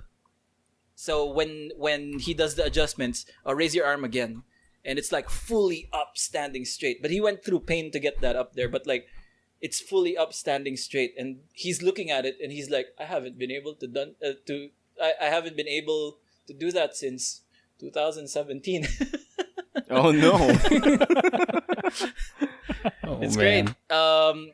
Like what made it, like what sold it like the most to me is that the image for Bobby Lashley was that, or I think the first clip of Bobby Lashley was like Dr. Beau Hightower kind of using a hammer and the chisel to kind of crack Bobby Lashley's neck. And like, Holy shit! what the YouTube hell? thumbnail Yeah. material, nice. Like he's using a hammer and he looks like he's sculpting he Bobby Luke Cage? Lashley. Yeah, this is the thumbnail. He does look like a big rock.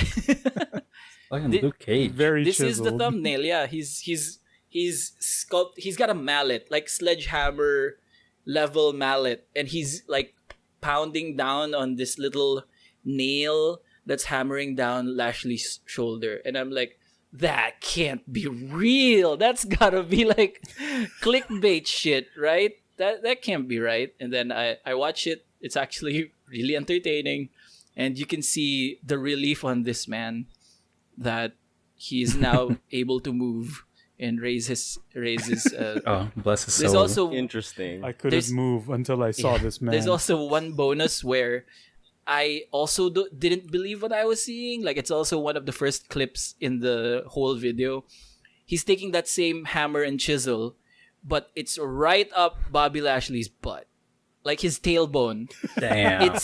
And I'm like, what's going on? Like, he's also no-selling it. Like, no one's drawing attention to it. Like, it's just happening. Let's go watch it. It's great. I watched it I kind of showed it to the stream the other day, like on the Friday stream. Actual And then we got actual hammer and raided. chisel? We got raided at the exact same part when the tailbone hammering was happening, and we were like, this Oh my isn't what God. it looks like. That I feels, swear to God. to be honest, that Raiders. feels so. That sounds painful. I don't know. Hammering on the Hey, tailbone. who knows? That might get them to stay That's true. because they gotta know. So yeah, Dr. Beau Hightower on YouTube. It's spelled Dr. Dr. period Beau, Beau, like the French word. Beau. Okay. Beau Hightower on YouTube. I'm gonna recommend. I am going to wreck it. This you're gonna wreck it, right? Yep. Yep, this is weird because I typed it in my search bar and the first thing that came up is Dr. Beau Hightower wife, and I'm just like, What? what is that? That's Is there news about this? I don't know. no, I think it's what people are wondering, because like whenever Beau Hightower is like adjusting female athletes, like it's always the most provocative thumbnail also. So I feel like Oh, people okay. are searching. Works. People are searching if like, does his wife know He has a about wife or this? something? But most of the time, it's his wife filming the thing. So Oh, so, the so, yeah. video. Man, God. this Might be her doctor looks ideas like even. he can destroy us, basically. Like this man, this doctor is built like he can kill us. Yeah, this man, if Built to if this man destroy. can Yeah, built give to Bobby destroy. Lashley pain, he can. Oh, Yeah, he can kill yeah, anyone. He can Thanos snap me. He will kill again. He will kill again. I think there's one where it's. I think he should go with this name and convention moving forward. It's like, Dr. Hightower cracks female athlete fitness models back while wife watches. You should just go with that. I like one of his like videos is like the video title is just loud cracks. Yeah. Like in capital letters. He does make compilations of like Oh the my God. loudest cracks. So that's satisfying too. Sick. I want one. Loud I and want the intense. chiropractic thing. It makes me feel so jealous that Like I want like, one. I've tried it once. It feels really Where, good. where? It does. Is it in Karada? Is that Karada? what Karada does? Karada, Karada. yeah. I went to I did. Karada over in Serendra. Uh-huh. Like I tried it once. The lady said that like my right leg was longer than like something like it was something Oh, weird. yeah. happens. And like That she Yeah. means your posture's terrible. yeah, and then she like it's something about me putting too much weight on my right leg all the time, and then like she did something Yeah. to my back, it cracked a whole bunch, and then I felt good afterwards. So Dude, I have the same experience in Karada where I have like the lady said, "Oh, you have a misaligned like leg." So what they did is they have this contraption where it's like a bed, but it's not. It's like the a loud torture table. device. Yeah, the loud yeah, the table loud that they put you table. on, that it clicks and clacks and slams. Yeah, it feels like those are the cracks, but it's not. But at the same time, wait a second, this feels good. Oh. There's a Karada in Mega Mall and in Galleria Ref. But, you know... Too bad it's the Pandemic pandemic times. and we're Yeah. now on enhanced community quarantine. Hey, I we do want to made go back it. to Karada. Happy birthday! Oh, God. Sick. I want to get a 1 year Karada. anniversary. Wait, we still have 2 recs to go. Go for it. Do you want to Yeah. go first, my Yes. man, or should I go? No, I can do it. I can do it. Go for it. My rec is a YouTube channel called Bad or BAD with the A as capital. Oh. I think Raffy knows Yeah, who this is. baby. Bad So, good. Bad good. How do you bad even good. search for this? Yeah, how do you No, search this? B capital A and D. But Yeah, what basically came out he as is Michael Jackson's Oh, Bad? you're right. Yeah, It is dude, hard. same. It is hard. It's I don't He has know. numbers. Like Bad Raffy R6. Raffy first shared this to me because he told me, "Yo, Migs, check out this fucking 99% foolproof Strat and Cafe Dostoevsky." And then okay. And then I saw it. It's like it's an Ela video. I want to see this. And then, ooh man, this guy delivers Rainbow Six strategies, but Okay. he does it in a way that Okay. it's segmented to one strat or one map or one area of the map. Yeah. So it's not just how to be good at this map, because there's a lot of things that can go on, right? And he has like segments like character tutorials, like what is this character now at this year, like how does he work now this year. He also has like a character video for Glass, which is something that you might be interested in, Emile. Okay. Glass of the Just truth. to check out. Truth. Yeah, the glass and the truth.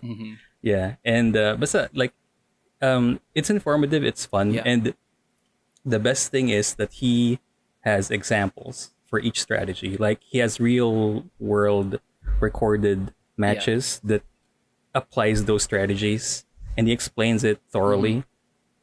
And the thing is, the way I consume his videos is not something that this is a strategy, you gotta apply it as is, like 1:1. But this is basically a video resource to be inspired Yeah. and to kind of know how creative you can get in R6. Exactly, yes. So it's actually a good starting point in checking out map specific strategies, just to have an idea on how you can apply this to a map, or how people might apply this to map and have a solid defense about it, or like a counter strategy for it. So yeah, I will recommend this BAD Siege Strat. But yeah, you just have to search B capital AD on YouTube. B So capital bad. AD R6. R6. Yeah, BAD R6. R6 There works. you go, yeah. BAD R6. Gotta wreck it. Yeah, like this sounds like something I can totally get into watching, because I need a video explaining each operator. And I clicked on that Glass video for a second, and he had a silencer on. I didn't even think to do that. Dude, Holy Oh, shit. that's Like- sick, yeah. the thing about That's gonna change silencers, everything because fucking Glaz's Yeah. gun is so noisy. Holy dude, crap. the thing about silencers in this game and why it's so advantageous to Glaz is that it doesn't, like, if you get hit by a gun that has a silencer, it doesn't show you the warning Yeah, side. yeah. So that's no also tracers, already a no big, tracers. yeah, that's already a big like help Yeah. Oh, to yeah. keep hidden. Oh, I can't wait to yeah. get into this. Okay. I love this dude because like he's very specific with his strategy. Like other R6 creators will be like, oh, the idea here is map control or like proper rotations, Yeah. like very broad. Vague Yeah, or very vague, broad. strats that are like, oh, try to get this, and this.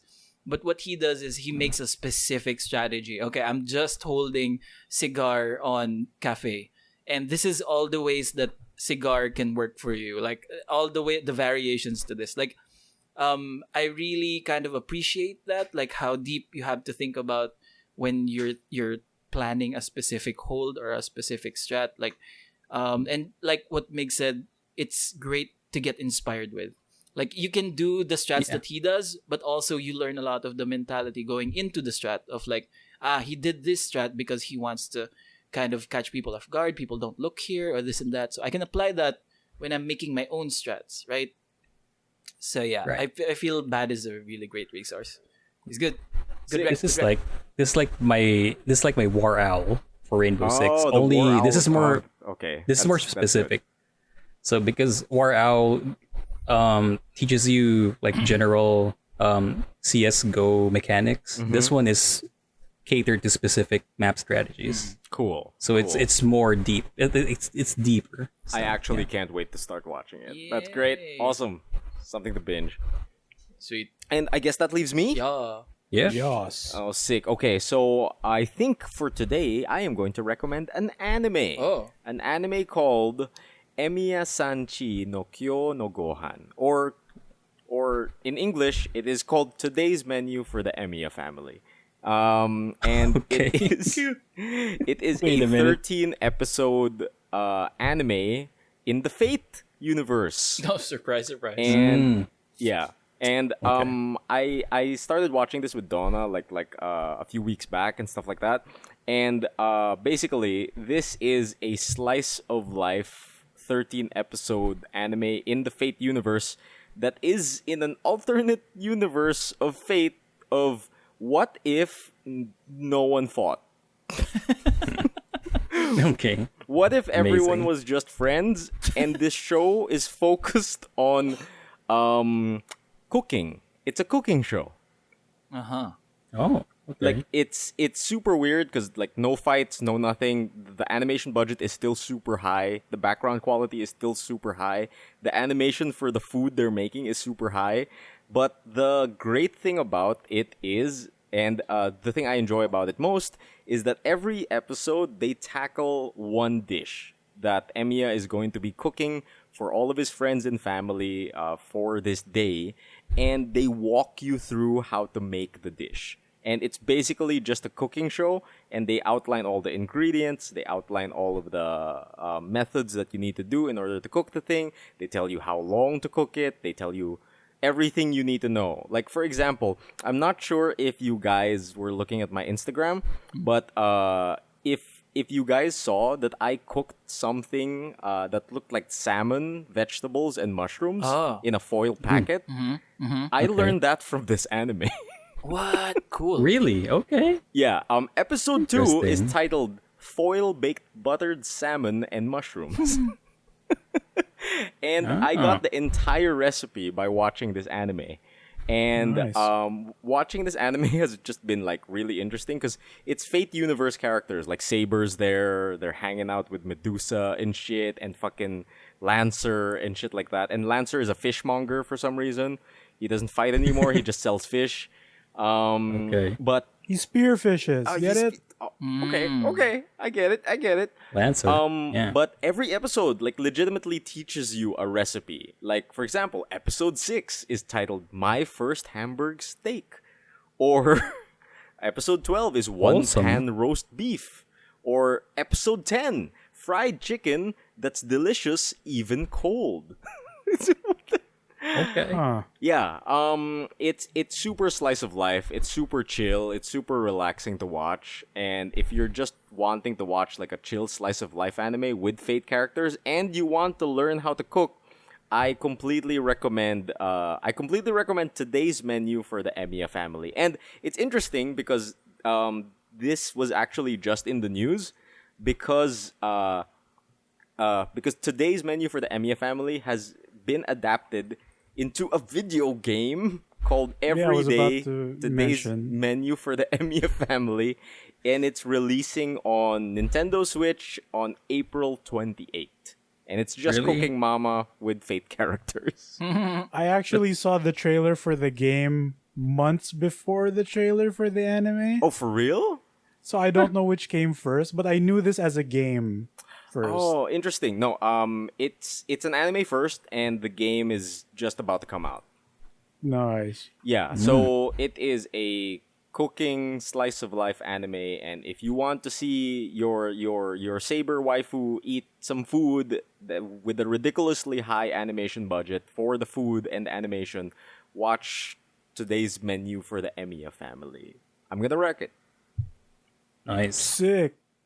And I think that's an episode, gang. That's an episode, boys. We're getting there. That's a good 82. 82. That's like 18 away from 100. Oh shit. Good lord, we've already passed the exam. We're above 75. Right. Oh yeah. Look at the Oh, brain on us. Yeah. We cheated a little bit though. Did we? Kind of. No, we No, didn't. no, we cheat a little bit. overexcelled. As We had long bonus as you episodes. learn, True. right? That's true. Learn from the cheating. Yeah, bonus episodes. Yeah. Yeah. Don't get spoon-fed. You gotta learn, even if it's cheat. Just don't cheat too much. All right. So, Just don't get caught. if you'd like to learn how to cheat and learn at the same time, where can you find more episodes of this show? In order to find more episodes of this what's wrong with me? In order to find more episodes of this show, if you're already listening, you're probably listening on one of our platforms such as Spotify, iTunes. Gone 6. Wow. Huzzah. On your Gone and 6. and LimeWire. anywhere you can find podcasts, really. Just go to any podcatcher, go to your Apple Podcasts, go to your Android podcast app, go to your Spotify, go to anything where podcasts live and type Good Trades Brigade and you can find us. Yay! Nice. And for people who would like to help support the show, keep it going, keep the lights on, where can they do that, Raffy? Oh my god, they can do that on our Patreon, which is patreon.com/Good Trades Brigade. Good Trades Brigade. Simple. Easy. Very I know it. nice. You know it. And that's... Speaking of, You thank you idiot. for We all our. know it. Yar. Speaking of, thanks to our patrons who've supported us, Mr. Jern and Mr. Charlie, Hey. who's Very been nice. supporting us throughout the year. So Throughout kudos to these them. troublesome times, too. Yep, Love ya. they still keep it going. They keep it going. Yeah, they're still keeping us going. They Hopefully they catch this episode, too. Appreciate you. Mm-hmm. Appreciate you. And if they would just like to find random antics about stuff we're doing or updates from the show, where can they follow us on the Soak Meds? Migs. We got our Facebook page, which is facebook.com/Good Trades Brigade. We have Twitter, GT Brigade. We're also on Instagram. But we got update Instagram. Instagram. But Instagram. Good Trades Podcast. We have a YouTube channel also to check out some of our VODs and some of our non-podcast content, such as videos about Magic the Gathering, other hobbies, and all that video game content. So we could do that. You could check out youtube.com/Good Trades Brigade. Is that right? Yes, sir. Yeah. And, of last course, but our not Twitch. least, yes, on Twitch, where they can catch the show live every fortnight. Mm-hmm. The meaning of the word is once every 2 weeks, for those who don't know. But we spell Usually it podcast. But we spell it like the game for the search engine optimization. Yeah. Do we? I confuse also just to confuse myself me. with the real meaning. I don't know. Put them together. Make it Fortnite. Nighte. No, let's make it worse. Fourth night. Fourth night. The fourth night. Every Get fourth it? night. Yeah, KNIGHTE. Every fourth night is like the opposite of a fortnight. It's like Batman, true. but if he's the fourth one. We're the four knights, right? We're the four no. knights This- of the Good Trades of Brigade. the Good Yeah, Trades works. round table. Yeah. Yep. Right? The square table. Right? Or This fours. might be a new thing. This is great. May I be Yeah, Lancelot? we usually stream on 10 p.m.s on Saturdays. Mm-hmm. Then the audio version goes up like on Tuesday to Wednesday on the average. Yeah. Yep. On all the things. But yeah, that's been episode 82 of the Good Trades Podcast. Oh. What do we tell people when we release them from this mortal coil and that they must win? Keep it going. Keep it going. Good luck. What? I mean, keep it going. And for all those operators out there, what's the good word to tell them? Be ambitious, baby. Check your corners. Up for our last stop. There you go. Check Check your your corners. corners. So even though you're not in that Yeah. game. That's it, everybody. Bye. Bye-bye.